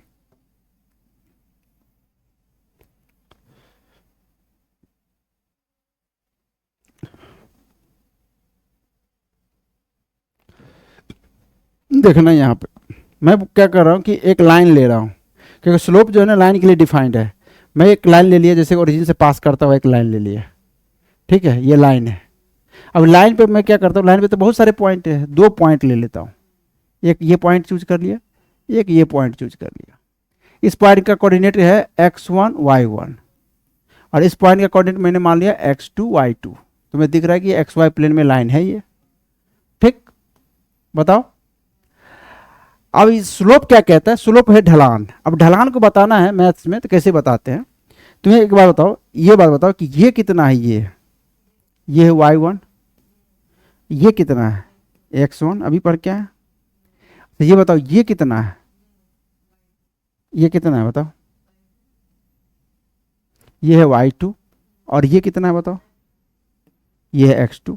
कोई दिक्कत बताओ। अब देखो x जो x में जो है डिफरेंस कितना का आया है, ये x1 चले फिर x2 चले तो डिफरेंस कितना का आया, ये जो डिफरेंस है उसको देखना, ये कितना आया डिफरेंस, यही डिफरेंस है जो आया x2 माइनस, उसको मैं डेल्टा x लिख देता हूं, बोलो। और यहां पर देखो ये यही तुम्हारा डेल्टा x है और ये कितना है, ये डेल्टा y। तो ये बोल रहा है कि डेल्टा x मतलब x में डेल्टा x का चेंज आया तो y में कितना का चेंज आया, यही है स्लोप। यही क्या है स्लोप, कि अगर मैं x में डेल्टा x का चेंज आ रहा है तो y में कितना का चेंज आ रहा है। तो मैं यहां पर लिख सकता हूं कि x2 माइनस x1, x में लिख देता हूं, x में x2 माइनस x1 का चेंज होने से y में कितना का चेंज आया, y2 माइनस y1। बोलो अगर मैं x में यूनिट का चेंज कर रहा हूं, यूनिट का, तो y में कितना का चेंज आएगा, y2 minus y1 upon x2 minus x1। इसमें कोई दिक्कत है? तो x में अगर x2 माइनस x1 का चेंज है तो y में y2 माइनस y1 का चेंज है। तो x में अगर हम यूनिट का चेंज कर रहे हैं तो y में कितना का चेंज आ रहा है, y2 minus y1 upon x2 minus. तो यही है स्लोप, यही क्या है स्लोप, कि x में अगर यूनिट चेंज करने से y में कितना का चेंज आएगा वही स्लोप है, वही क्या है स्लोप है। तो स्लोप आ गया y2 minus y1 upon x2 minus x1, ठीक है, इसको ढलान बोलते हैं। लेकिन अब इसमें और मैथ्स देखा गया, बोला क्या ये एंगल अगर मैं थीटा बनाता हूं तो ये भी थीटा बन रहा है, तो तुम ये तो डेल्टा वाई बाई क्या लिखो, स्लोप क्या लिखो, तुम स्लोप को अगर तुम देख रहे हो तो स्लोप को तुम लिख रखे हो, अगर स्लोप तुम डिफाइन कर लिए हो तो स्लोप तो तुम delta Y by delta X लिख बता रहे हो, और delta Y by delta X तो यहाँ पर टेन थीटा को बता रहा है। अगर टेन थीटा भी लिखेंगे तो delta Y by delta X निकल रहा है। इसका मतलब स्लोप कुछ और नहीं, वो तो टेन थीटा का वैल्यू है। ओ माय गॉड, इसीलिए जो है स्लोप को हम लोग टेन थीटा करके रटते रहते हैं। तो स्लोप को समझ में आ गया। स्लोप में कुछ नहीं है कि एक्स में चेंज करने से, एक्स में यूनिट चेंज करने से वाई में कितना का चेंज आ रहा है, वाई में जितना का चेंज आएगा वही स्लोप कहलाएगा। तो स्लोप समझ में आ गया, y2 minus y1 upon x2 minus x1। Slope line के लिए डिफाइंड है। तो क्या कर्व में स्लोप नहीं निकाल सकते हैं? अभी हम लोग देखते हैं, इसको नोट करो जल्दी, जल्दी जल्दी नोट करो।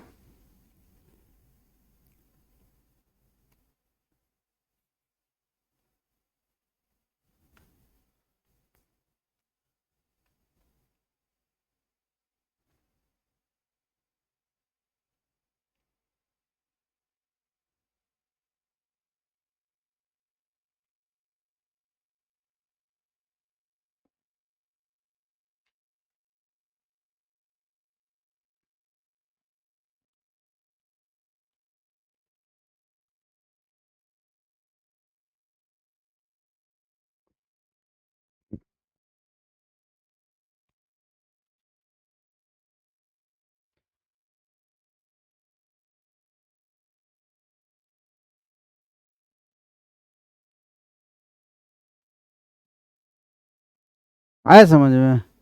हाँ बोलो। तो स्लोप किसके लिए डिफाइंड है? लाइन के लिए। लेकिन क्या अगर मान लो कर्व आ जाए तो उसके लिए नहीं है क्या? अगर कर्व आ गया तो उसके लिए कैसे करेंगे, तो उसको देखो, देख लेते हैं। जैसे मान लो कि कर्व दे दिया है, ऐसे कोई भी कर्व ले लेता हूँ, कोई जैसे ये वाई एक्सिस है, ये एक्स एक्सिस है, तो कोई कर्व ऐसे करके मान लो, ऐसे कर्व दे दिया ऐसे करके, ठीक है, कर्व है। अब ये, अब मुझे यहाँ पर भी 2 पॉइंट लेना है। एक पॉइंट यहाँ ले लेते हैं, एक पॉइंट यहाँ ले लेते हैं ना। तो मैं इसका कोऑर्डिनेट लिखूंगा, तो कोई भी कर्व हो चाहे कुछ भी हो, पॉइंट है तो उसका कोऑर्डिनेट 2 ही कोऑर्डिनेट होगा अगर प्लेन में है तो। ये ऐसे ही ले लेता हूँ, ठीक। अब मैं बोल रहा हूँ कि ये कितना है बताओ, ये है y1। ये कितना है बताओ, ये है y2। बोलो, ये कितना है x1, और ये कितना है x2 है। कोई दिक्कत? तो फिर देखो कि अगर मैं बोल रहा हूँ कि वही डेफिनेशन लगाऊंगा तो यहाँ पर कितना आ जाएगा चेंज बताओ। ये है डेल्टा एक्स, ये है डेल्टा वाई, ठीक। अब यहाँ पर ध्यान देना, मैं जो बोल रहा हूँ कि अगर मैं बोलूँ वही delta Y by delta X, यहाँ पर देखो कि स्लोप तो लाइन के लिए डिफाइंड है ना यार। तो ये 2 पॉइंट से पास करता हुआ लाइन लेके जाओ।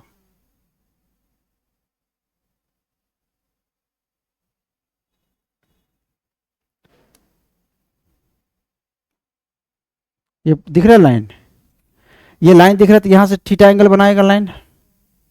बोलो, ये थीटा एंगल को देखो, ये थीटा एंगल। यहाँ भी देखो एक राइट एंगल ट्राइंगल बन रहा है, तो यहाँ पे जब तुम थीटा एंगल देखोगे तो यहाँ पे जो टेन थीटा निकालोगे तो वही आ रहा है delta Y by delta X, है।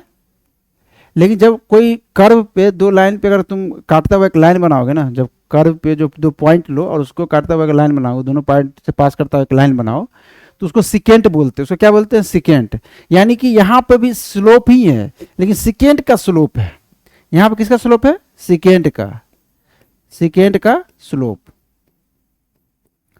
वो भी delta Y by delta X ही आ रहा है। अरे समझ रहे हो कि नहीं? यानी कि कुछ नहीं, अगर मुझे कर्व पे स्लोप, स्लोप का मतलब होता है रेट चेंज। स्लोप का क्या मतलब होता है? Rate change. अब तुमने देख लो delta Y by delta X आ रहा है, तो ये क्या बता रहा है कि एक्स में यूनिट चेंज करने से वाई में कितना का चेंज आ रहा है। ये तो क्या बता रहा है? ये एक रेट चेंज को ही तो बता रहा है। स्लोप किसको बता रहा है? कि एक्स में बदलाव से वाई में कितना का बदलाव हो रहा है। ये delta Y by delta X कुछ और नहीं, ये एक रेट चेंज है। स्लोप जितना ज्यादा होगा उतना ही रेट चेंज ज्यादा होगा। समझ में आ रहा है कि नहीं? रेट चेंज है क्या ये? Rate change. तो रेट चेंज को ही स्लोप बता रहा है। अब ये जो है ना, इसको हम लोग एवरेज रेट चेंज बोलते हैं। इसको क्या बोलते हैं? एवरेज। अगर मान लो सेकेंड का स्लोप निकाले हो तो इसको बोलते हैं एवरेज रेट चेंज। इसको क्या बोलोगे? एवरेज रेट चेंज बोलोगे। समझ में आ रहा है कि नहीं? अगर मैं कहूं कि ये 2 पॉइंट जो है ना, इसको बहुत पास पास लेके आ जाओ, क्या करो? बहुत पास। कर सकते हैं ऐसा? बोलो, कोई दिक्कत? कर सकते हैं कि नहीं कर सकते हैं? तो कर लो कि वो दोनों पॉइंट को पास पास लेके आ जाओ।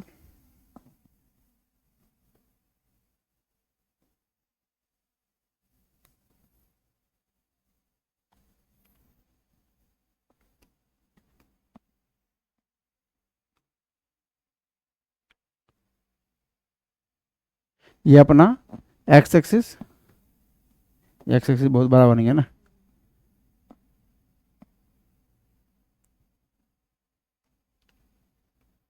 ये अपना एक्स एक्सिस है ना, ठीक है। हाँ, एक्स एक्सिस है। अब देखो ये तुम्हारा कर्व है, ये क्या है, कर्व है। अब मैं क्या कर रहा हूँ था कि कर्व में जो है ना, वो जो 2 पॉइंट बहुत दूर दूर लिए थे उसको बहुत पास पास ले आओ, इतना पास पास कि तुम्हें वो 2 पॉइंट एक ही पॉइंट दिखे। तो ये तुम्हारा क्या है, मान लो ये तुम्हारा y1 है, याद करो, और ये तुम्हारा क्या था, y2 था। हाँ, ये तुम्हारा क्या था, x2 था, x1 था, और ये तुम्हारा x2 था, समझो। तो तुम यहाँ पर अब x2 x1, अब मैं ये बोल रहा हूँ कि ये जो चेंजेज है ना यहाँ पे x1 में, मैं इसको x ले रहा हूँ, ठीक है, इसको y ले रहा हूँ, इसको ध्यान में रखना। देखो ये अपना क्या कर्व है, ध्यान देना, यहाँ पे बहुत अच्छा कॉन्सेप्ट बता रहा हूँ। ये जो पॉइंट है ना, ये बड़ा पॉइंट को देखो, मैं बोल रहा हूँ कि 2 पॉइंट को एक ही पॉइंट बना लिया हूँ, तो मैं यहाँ पे एक x, y ले लेता हूँ, तो ये कितना हो जाएगा y, और ये कितना हो जाएगा x। समझ में आ रहा है कि नहीं आ रहा। अब मैं बोल रहा हूँ कि x में तुम छोटा सा चेंज करो, छोटा सा चेंज को दिखाने के लिए ना dx सिंबल यूज करते हैं, इसको इनफाइनाइटेसिमली स्मॉल चेंजेस बोलते हैं इसको। तो यहाँ पे जो अगला पॉइंट लेंगे, अगला पॉइंट मैं दूर दूर थोड़ा दिखा रहा हूँ पर दूर दूर है नहीं वो, तुम इतना नज़दीक पॉइंट है कि तुम डिफरेंस ही नहीं कर पाओगे, दुनिया कोई आदमी नहीं कर सकता। मैं अगर पूछूं तुमसे ये 1 है, ठीक है, और 0.99999 कौन बड़ा है बताओ, 0.999 कौन बड़ा है दोनों में से,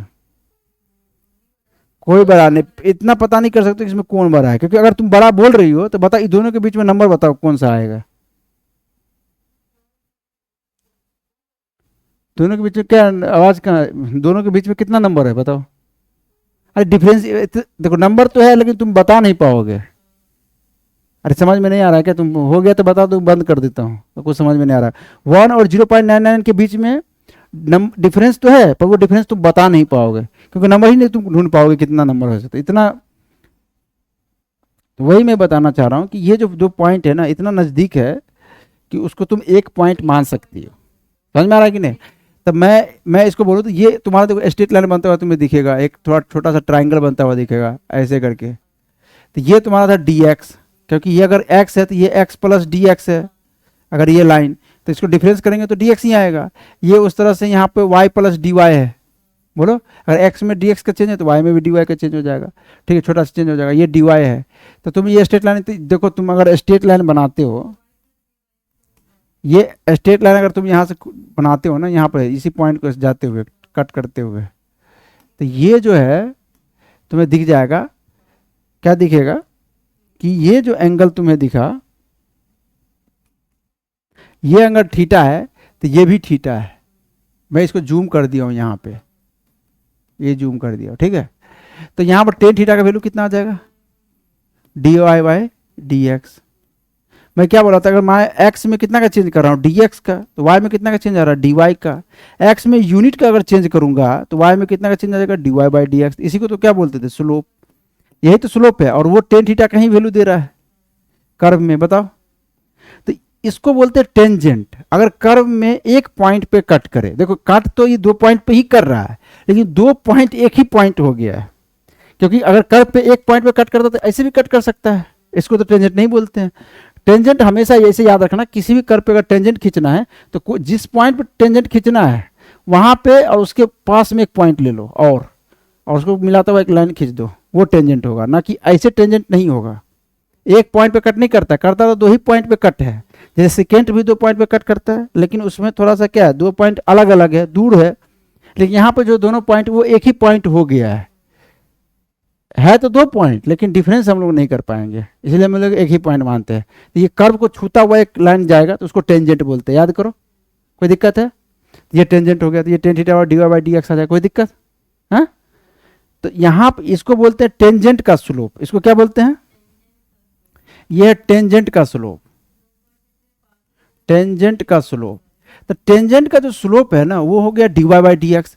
और dy/dx यानी कि ये जो है ना dy/dx, इसको बोलते, वो एवरेज रेट चेंज था, पीछे जो हम बताए थे वो क्या था, एवरेज रेट चेंज, यहाँ पे बताया हुआ ये है। इसको बोलते हैं इंस्टेंटेनियस रेट चेंज। क्या बोलते हैं इसको, इंस्टेंटेनियस रेट चेंज। समझ में आया कि नहीं? अब मैथ्स में जैसे dy बाई डी एक्स कैसे निकालेंगे, यहां पे तो मैं निकाल सकता हूं कि यहां पे जो पीछे है, पीछे में तो कोई दिक्कत नहीं है, पीछे में तो मान लो कि delta Y by delta X कर देंगे, वो आ जाएगा एवरेज रेट चेंज, क्योंकि ये वैल्यू पता है अलग अलग है। लेकिन जहां dy बाई डी एक्स है वहां कैसे बताऊंगा, तो इसके लिए जो है ना, अब इसको, इसका जो है ना अलग से नाम है, इसका एक और नाम है डिफरेंशिएशन ऑफ वाई। मैथ में बोलते हैं इसको differentiation of Y with respect to X. X समझ में आ रहा है कि नहीं? तो यही हम लोग को पढ़ना है, यानी कि डिफरेंशिएशन पढ़ना है। क्या पढ़ना है हम लोग को? डिफरेंशिएशन। अरे समझ में आ रहा है कि कुछ नहीं आ रहा है, उड़ रहा है? बताओ, नहीं आ रहा है तो हम लोग को क्या पढ़ना है?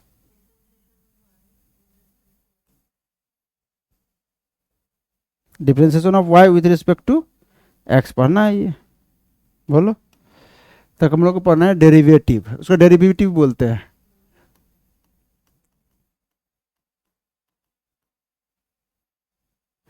डेरिवेटिव। अच्छा एक बात बताओ, कांस्टेंट, कांस्टेंट किसको बोलते हैं? हाँ, जैसे 4 5 6 7 ये सब क्या है? कांस्टेंट है। यानी कि मैथमेटिकल ऑपरेशन के दौरान, ड्यूरिंग मैथमेटिकल ऑपरेशन, वैल्यू अगर चेंज नहीं हो रहा है, वैल्यू अगर चेंज नहीं हो रहा है तो उसी को तो कांस्टेंट बोलते हैं। तो कांस्टेंट तुम्हें पता है, वेरिएबल, वेरिएबल है कि मैथमेटिकल ऑपरेशन के दौरान हम लोग वैल्यू क्या कर सकते हैं, उसको चेंज कर सकते हैं। अगर चेंज कर सकते हैं तो भाई वो वेरिएबल है। जनरली हम लोग वेरिएबल को एक्स वाई जेड से दिखाते हैं। अब मैं ये बोल रहा हूँ कि एक चीज मैं बता रहा हूँ, ये वाई फंक्शन ऑफ एक्स, इसको क्या बोलते हैं?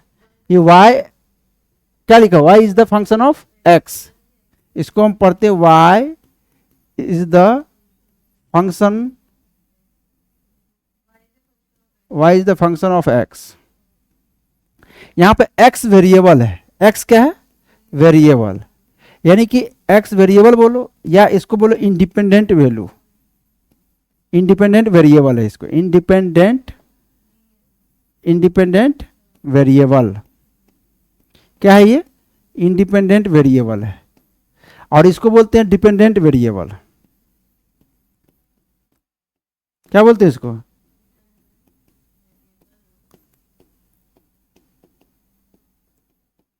अरे समझ में आ रहा है कि नहीं आ रहा है? यानी कि x के वैल्यू को चेंज करोगे ना तो y का वैल्यू भी चेंज होगा। तो x के किसी वैल्यू पे y का एक यूनिक वैल्यू आएगा, स्पेसिफिक वैल्यू आएगा। समझ में आ रहा है कि नहीं? जैसे मान लो कि अगर मैं फंक्शन दे दूं, यहां पे एग्जांपल दे देता हूं, फंक्शन दे दिया y equal to X square plus 2। ये इसको, ये y है एफ ऑफ एक्स का, ठीक है, फंक्शन है। तो मैं ये बोल रहा हूँ कि अगर मैं x का वैल्यू 1 रखूँ तो y का वैल्यू कितना आ जाएगा? x के वैल्यू 1 पे y का वैल्यू बताओ कितना आ जाएगा? तो यहाँ 1 का स्क्वायर प्लस 2 तो कितना आ जाएगा? 3।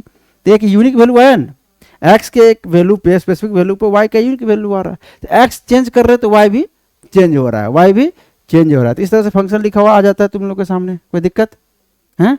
अब इसी फंक्शन का, ये वेरिएबल है, तो इसी फंक्शन का क्या करना है मुझे? रेट चेंज निकालना है, और वो भी इंस्टेंटेनियस रेट चेंज निकालना है।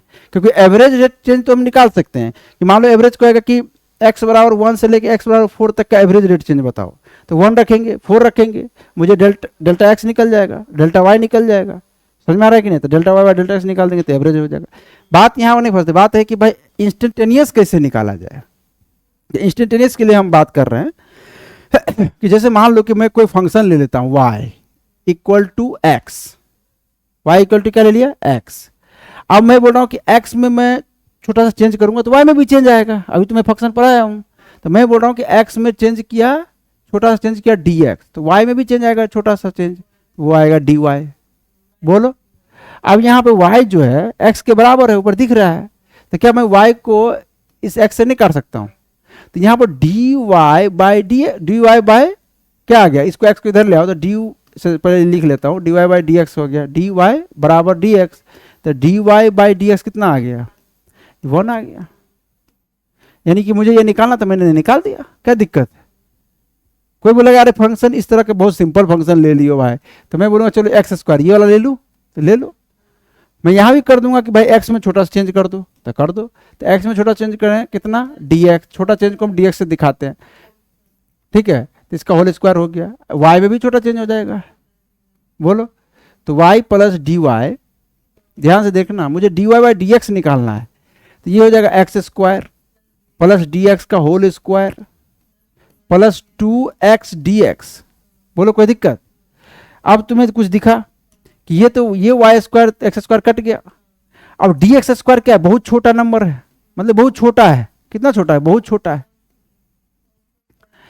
अब उसका स्क्वायर करेंगे तो और छोटा होगा। मान लो कि मैं बोलूँगा 0.1 है, छोटा है, इसका स्क्वायर करोगे तो ये आ जाएगा 0.01। इसका स्क्वायर करो, ये आ जाएगा 0.0001। अरे समझ में आ रहा है कि नहीं? यानी कि छोटा नंबर को जितनी बार स्क्वायर करोगे वो और छोटा हो जाएगा, इतना छोटा हो जाएगा कि जब इसको इसमें ऐड करेंगे तो इसका वैल्यू नेग्लेक्ट हो जाएगा। क्या हो जाएगा?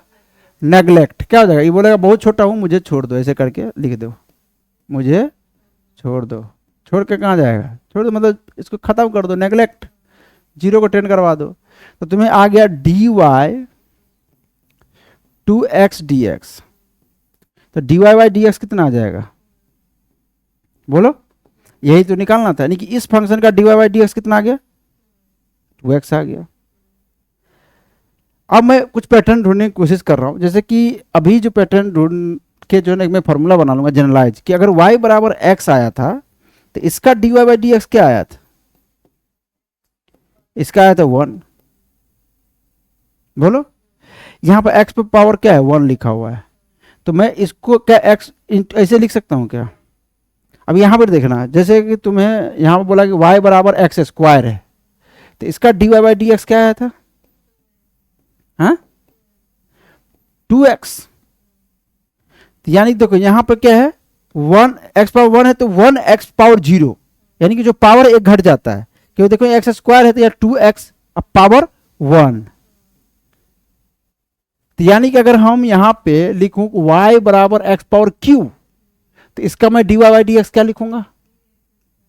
हाँ, 3x स्क्वायर, क्योंकि ये देखो तो जो पावर था वो मल्टीप्लाई हो जाता है और यहां पर पावर एक घट जाता है, तो यहां पर 3x पावर घटा एक्स स्क्वायर। बोलो, अरे समझ में आ रहा है कि नहीं आ रहा है?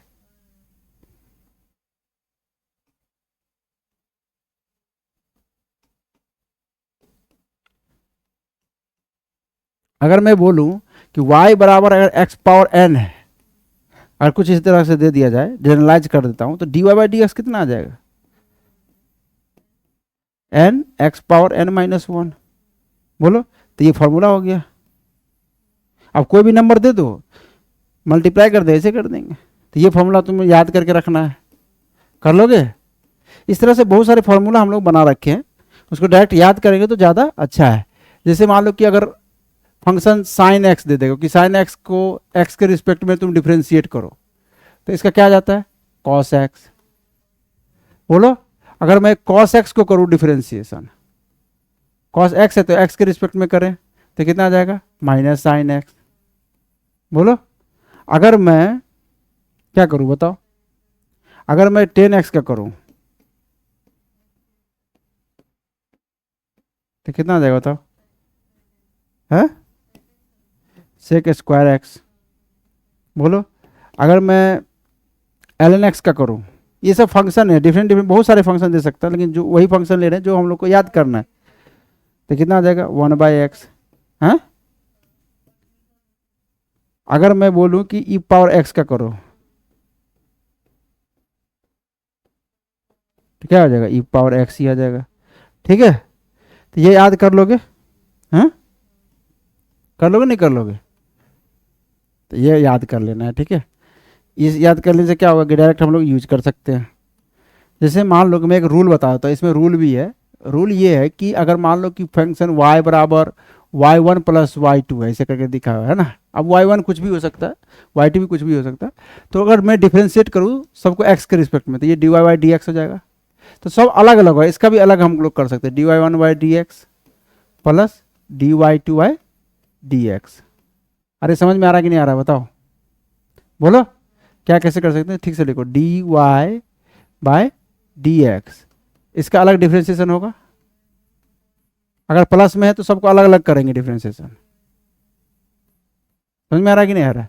जैसे कि मैं एग्जांपल दे रहा हूँ, अगर तुम्हारा फंक्शन दे दे y equal to X square plus बोलो x ऐसे दे दिया, तो मैं यहाँ पर करूँगा तो ये dy बाई डी एक्स करना है मुझे, ये dy बाई डी एक्स लिखा गया, ये क्या हो जाएगा 2x पावर 1, बोलो तो 1 नहीं लिखता हूँ, और ये x पावर 1 है तो ये हो जाएगा 1, और x पावर 0 0 होता है, किसी पावर 0 1 होता है, 1 होता है, किसी पावर 0 क्या होता है, किसी भी नंबर में पावर 0, मान लो अगर 2 पावर 0 है तो ये 1 है, कोई भी नंबर है उसका पावर 0 है तो 1 है, ठीक है।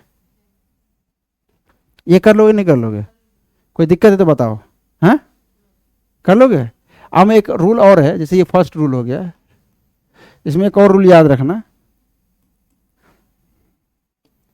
मान लो कि y बराबर कहीं पर दिया हुआ है KY1 ऐसे, ठीक है। जब डिफरेंशिएशन करने जाओगे जो कांस्टेंट होता है ना वो बाहर निकल जाता है और इसका डिफरेंशिएशन हो जाएगा। ये समझ में आया कि नहीं, ये रूल है। दूसरा रूल, जैसे कि मैं एग्जांपल दे रहा हूँ कि अगर मैं बोलूँ कि y equal to 7x square plus 2x, ये 7x Q plus 2x square plus 3x ऐसे दे दिया। अब मुझे निकालना dy बाई डी एक्स, तो क्या करेंगे बताओ, ये 7 बाहर आ जाएगा, 7 तो कांस्टेंट बाहर आ जाएगा, इसका करेंगे तो ये आ जाएगा 7 इंटू 3, पावर मल्टीप्लाई हो जाता है ना, और एक घट के आता है बस 2, इसका हो गया डिफरेंशिएशन। इसका करो, अच्छा मैं x के ही रिस्पेक्ट में कर रहा हूँ सबका, समझ में आ रहा है कि नहीं, जो वेरिएबल है उसी के रिस्पेक्ट में होता है। तो ये 2 हो गया, तो ये 2 इधर मल्टीप्लाई होता है 4 आ गया, ये x पावर 1 हो जाएगा। अब देखो ये 3, ये 1 मल्टीप्लाई होगा तो 3 रह जाएगा, ये x पावर 0 हो जाएगा तो 0 हो जाएगा, x पावर 0 1 हो जाता है तो 3 आ जाएगा, ठीक है। ये तुम्हारा जो डिफरेंशिएशन आ गया 21x square plus 4x plus 3, ये सब ओरली होना चाहिए, कोई दिक्कत है तो बताओ, समझ में आ रहा है कि नहीं, बोलो। अगर मान लो मैं डायरेक्ट समझ में आ रहा है, जैसे मान लो कि y बराबर दे दिया 7 साइन थीटा, तो यहाँ पर लिखिए dy by D theta, theta के रिस्पेक्ट में करेंगे तो dy बाई डी थीटा तो 7 तो कांस्टेंट बाहर आ जाएगा, और साइन थीटा का डिफरेंशिएशन क्या होता है कॉस थीटा, तो यहाँ पर कॉस थीटा लिखा देगा, बोलो कर लोगे। कहीं पर मान लो ऐसे करके लिखा हुआ है y equal to ln x plus E power x plus 10x, 10x का डिफरेंशिएशन पता है ना। अब मैं इसको x के रिस्पेक्ट में डिफरेंशिएशन कर रहा हूँ, डिफरेंशिएट कर रहा हूँ, तो dy बाई डी एक्स लिखूंगा, तो ये ln x का क्या हो जाएगा 1 by x, E power x का ई पावर x, और ये सेक स्क्वायर x, कर लोगे है। तो कुल मिला के डिफरेंशिएशन जो है हम लोग इंस्टेंटेनियस रेट चेंज को, इसको फिजिक्स में इंस्टेंटेनियस रेट चेंज में हम लोग यूज करेंगे, क्योंकि जो तुम्हें मैं बताया हूँ कि y जो है x का फंक्शन था, इसका तुम अगर ग्राफ बनाने जाओगे तो तुम्हें पता है कि पॉइंट रखो, x बराबर 1 रखोगे तो y बराबर 1 आएगा, x बराबर 2 रखोगे y बराबर 2 आएगा, तो कुछ इस तरह से इस तरह का आएगा, तो यहाँ पर एक लाइन खींच दो, ये स्ट्रेट लाइन आ जाएगा, और यहाँ पे एंगल 45 ही आएगा, बोलो। अब कोई भी 2 पॉइंट ले लो, तुम कोई भी 2 पॉइंट ले लो, कोई भी 2 पॉइंट ले लो, बहुत पास पास भी ले सकते हो, कोई दिक्कत नहीं। तो वहाँ पर भी अगर हम dy बाई डी एक्स निकालने जाएंगे, वहाँ भी dy बाई डी एक्स निकालने जाएंगे, तो ऐसे एक ट्राइंगल बनेगा, ये हो जाएगा dx, ये हो जाएगा dy, बोलो, और एंगल तभी भी 45 होगा, तो tan 45 यहाँ पर क्या लिखेंगे dy बाई डी एक्स, बोलो, और वो क्या आ जाएगा 1 के बराबर। मैं यहाँ से भी ग्राफ से भी निकाल दिया, लेकिन ग्राफ से सब फंक्शन का नहीं निकाल सकते यार, हैं एंगल पता होना चाहिए ना। यहाँ पर ये इस ग्राफ का तो निकाल दिए, यानी कि इस अगर फंक्शन y बराबर x है उसका dy बाई डी एक्स 1 आता है, पिछले भी निकाल दिए, ग्राफ से भी निकाल दिए, समझ में आ रहा है कि नहीं आ रहा है। आप फिजिक्स में कैसे करेगा कि y के जगह पर मान लो कुछ भी दे दिया, y की जगह पर चलो y है, और x की जगह पर दे दिया t, बोला कि ये y क्या है पोजीशन, y क्या है पोजीशन, y को बोल दिया पोजीशन है, और t को क्या बोला टाइम है, और टाइम सेकंड में है, ठीक है। पोजीशन जो है मीटर में दिया हुआ है ऐसे करके। अब तुम्हें पता है कि हर सेकंड में पोजीशन बदल रहा है पार्टिकल का, ये पार्टिकल का जो है ना ग्राफ है, ये पार्टिकल का पोजीशन है। अगर मैं ग्राफ बनाऊं तो ये y वर्सेस t में ग्राफ बनेगा कुछ इस तरह से, है ना, कि किस टाइम पर पार्टिकल का क्या क्या पोजीशन, पार्टिकल स्ट्रेट लाइन पर चल रहा है। तो पोजीशन टाइम के साथ जब बदलता है, अभी हम लोग बताए हैं, अभी पोजीशन टाइम के साथ जब बदलता है वो पार्टिकल को मोशन में कहलाता है। अभी पहला लेक्चर में था कि पार्टिकल अगर जो है पार्टिकल का पोजीशन अगर टाइम के साथ बदल रहा है तो पार्टिकल पक्का क्या है मोशन में है, तो ये पार्टिकल का मोशन है। पूछेगा कि भाई साहब टी बराबर ना, टी बराबर 3 सेकेंड में बताओ कितना मोशन में है वो, कितना वेलोसिटी है उसके पास। रेट चेंज ऑफ पोजीशन जो होता है वेलोसिटी होता है, कितना है? तो भाई कुछ नहीं है, पोजीशन y बराबर क्या है, t। तो 3 सेकेंड में मुझे क्या निकालना है, पोजीशन। तो मुझे निकालना है dy बाई डी टी, क्योंकि अगर 3 सेकेंड में पूछा है तो 3 सेकेंड या 3 सेकेंड के बाजू वाला टाइम क्या होगा, 3 सेकेंड प्लस 0.00, तो मतलब 3 सेकेंड। इंस्टेंटेनियस रेट चेंज का मतलब होता है उस इंस्टेंट पे बात कर रहा है, यानी कि ये तुम्हें dy बाई डी टी पूछ रहा है, तो dy बाई डी टी क्या आ जाएगा 1। अरे dy बाई डी टी क्या आ जाएगा इसका 1, तो ये 1 मीटर पर सेकेंड आया। यानी कि अगर कोई पूछेगा 3 सेकेंड में बताओ उसका वेलोसिटी, तो 1 मीटर पर सेकेंड। अगर फंक्शन यही रहे तो पूछेगा 4 सेकेंड में बताओ 4 सेकेंड पे क्या था, तो वो भी यही रहेगा। इसका मतलब ये कांस्टेंट वेलोसिटी से इस स्ट्रेट लाइन पे चलता चला जा रहा है। अरे कुछ समझ में नहीं आ रहा है? अगर मान लो कि फंक्शन हो जाए y बराबर टी स्क्वायर, अब बोले कि भाई t बराबर 3 सेकेंड में वेलोसिटी बताओ, फाइंड वेलोसिटी, ऐसे रहेगा कि फाइंड वेलोसिटी एट t बराबर 3 सेकेंड। अब बताओ, तो भाई जब भी एट t बराबर 3 सेकेंड किसी इंस्टेंट पे पूछ रहा है, किसी पर्टिकुलर टाइम पे पूछ रहा है, इसका मतलब इंस्टेंटेनियस वेलोसिटी पूछ रहा है। क्या पूछ रहा है वो?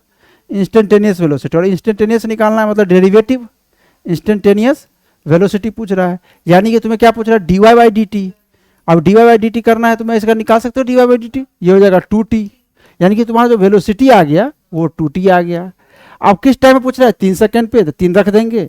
बी एट अगर 3 सेकेंड पे पूछ रहा है तो यहाँ पर क्या रख देंगे 2 इंटू 3, तो कितना आ गया 6 मीटर पर सेकेंड आ गया।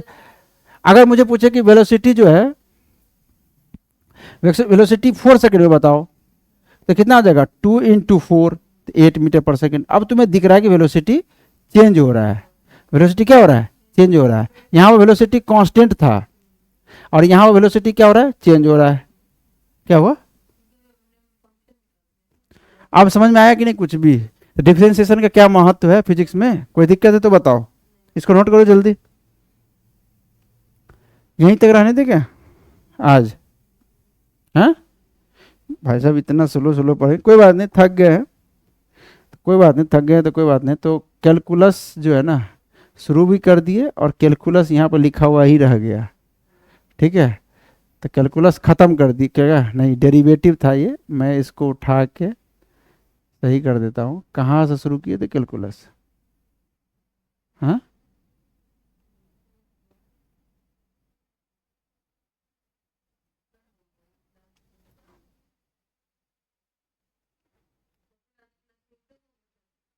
हाँ, ये कैलकुलस है ना।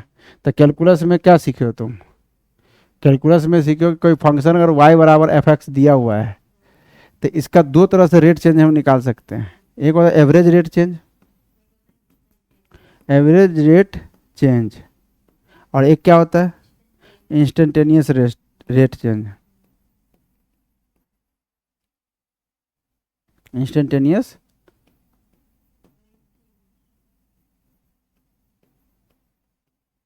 Instantaneous rate change, average rate change. यानी कि फंक्शन y और x का है तो delta y by delta x जो है तुम्हारा क्या आ जाएगा, एवरेज रेट चेंज, ठीक है। और ये क्या है, dy बाई डी एक्स, ये है स्लोप जो है, टेंजेंट का स्लोप है ये, ठीक है। किसी भी कर्व पे टेंजेंट का स्लोप है ये, समझ में आ रहा है कि नहीं? और किसी भी कर्व पे ये सिकेंट का स्लोप है। क्या है, सिकेंट का स्लोप, ये याद रखना। अब यहाँ पर जो है फिजिक्स में कैसे यूज करेगा कि y की जगह पर तुम्हें वेलोसिटी दे देगा, x की जगह पर t दे देगा। तो वेलोसिटी टाइम के साथ बदल रहा है, तो जो वेलोसिटी टाइम के साथ बदल रहा है, तो वेलोसिटी के रेट चेंज अगर निकालना चाहते हैं तो वेलोसिटी का रेट चेंज क्या होता है, एक्सेलरेशन होता है। वो आगे हम लोग पढ़ेंगे। तो एक्सेलरेशन दो तरह का हो गया, average rate change, average acceleration, instantaneous acceleration. उसी तरह से वेलोसिटी पोजीशन का रेट चेंज होता है, तो average velocity, instantaneous velocity. Instantaneous मतलब डेरिवेटिव करना होगा, एवरेज तो आराम से निकल जाएगा, टाइम इंटरवल दिया रहेगा निकल जाएगा। समझ में आया कि नहीं? अरे समझ में आ रहा है कि नहीं? कुछ रूल बता दिए थे कि अगर y बराबर x पावर n है तो इसका dy बाई डी एक्स अगर हम करते हैं तो ये आ जाता है, बताओ, ये x पावर n है तो ये क्या होता है n X power N minus one. आधा सवाल तो 90% तो इसी से निकल जाएगा काम। कुछ कुछ याद कर लेंगे, जैसे कि y बराबर अगर साइन थीटा दिया हुआ है तो dy बाई डी थीटा कितना हो जाएगा बताओ, कॉस थीटा। बोलो, अगर y बराबर अगर दिया हुआ है कॉस थीटा, ये रटना है, बार बार लिख ले लो, तो dy बाई डी थीटा कितना हो जाएगा, माइनस साइन थीटा। नहीं दिख रहा है, कोई बात नहीं, इससे पहले तो दिखा था। अब बताओ y बराबर अगर ln x है, ln x, तो dy बाई डी एक्स क्या हो जाएगा, ये 1/x हो जाएगा। बोलो, अगर y बराबर, y क्या है, अगर y बराबर ई पावर x है तो dy बाई डी एक्स क्या हो जाएगा बताओ। हाँ, ये फॉर्मूला याद करने में तकलीफ है तो बताओ। अगर y बराबर टेन थीटा है, dy बाई डी थीटा कितना हो जाएगा बताओ। हाँ, सेक स्क्वायर थीटा। कोई दिक्कत? उस तरह से बहुत सारा फॉर्मूला मैंने लिखा दिया हूँ, बहुत सारा क्या, कुछ और ही तो लिखा है, इसको याद कर लो, 2 4 5 को है। कोई दिक्कत है तो बताओ। बोलो, अगर मान लो कि y बराबर a power a into x power n है और a क्या है, कांस्टेंट, तो मैंने क्या बोला था कि इसको अगर dy बाई डी एक्स निकालना है तो कांस्टेंट को बाहर कर देंगे, कांस्टेंट बाहर रह जाएगा और इसका डिफरेंशिएशन हो जाएगा, ये हो जाएगा n X power n minus one. बस, कोई दिक्कत? अगर कहीं पर ये लिखा हुआ कि y जो है मान लो अगर 7x³ प्लस 3x दिया हुआ है एक्स स्क्वायर, इसका dy बाई डी एक्स निकाल तो अलग अलग डिफरेंशिएशन कर देंगे, ये क्या हो जाएगा, इसका जो ये एक्स स्क्वायर हटाओ, यहाँ पे ln x लिख देता हूँ, तो 3 ये हो जाएगा 21x स्क्वायर प्लस 1/x। इसको देखना, ठीक है। बोलो, इस तरीके से जो है हम लोग डिफरेंशिएशन तो कर लिए, कोई दिक्कत नहीं है, डिफरेंशिएशन का मतलब भी समझ लिए। कल क्या करेंगे, थोड़ा मैक्सिमा मिनिमा देख लेंगे और उसके बाद इंटीग्रेशन देखेंगे, कुछ एवरेज वैल्यू निकालना भी सीखेंगे, ठीक है। फिर थोड़ा सा बायनोमियल अप्रोक्सीमेशन देख लेंगे और आगे बढ़ जाएंगे, डिस्प्लेसमेंट, पोजीशन वेक्टर, ये सब पढ़ने लगेंगे। फिर उसका रेट चेंज देखेंगे, मतलब वेलोसिटी देखेंगे, फिर एक्सेलरेशन देखेंगे, फिर अपना काइनेमेटिक्स में डीपली घुस जाएंगे आगे। फिर समझ में आ रहा है कि नहीं? तो थोड़ा सा टाइम लगेगा, कोई दिक्कत नहीं है, पर हम लोग इसको कर लेंगे, ठीक है। बेसिक मैथ में हम लोग डिटेल में पढ़े हैं, पर यहाँ पर पढ़ने का क्या उद्देश्य था कि भाई साहब याद हो जाए, कोई दिक्कत ना आए बस, ठीक है। कोई दिक्कत? रहने दे, कोई समस्या? बोलो। तो आज रहने देते हैं दोस्त, आज के लिए इतना ही, कल मिलते हैं नेक्स्ट क्लास में। इसको रट लेना भाई साहब, इसको रट लोगे तो फिजिक्स चुटकी में हिला के रख दोगे, ठीक है। Thank you.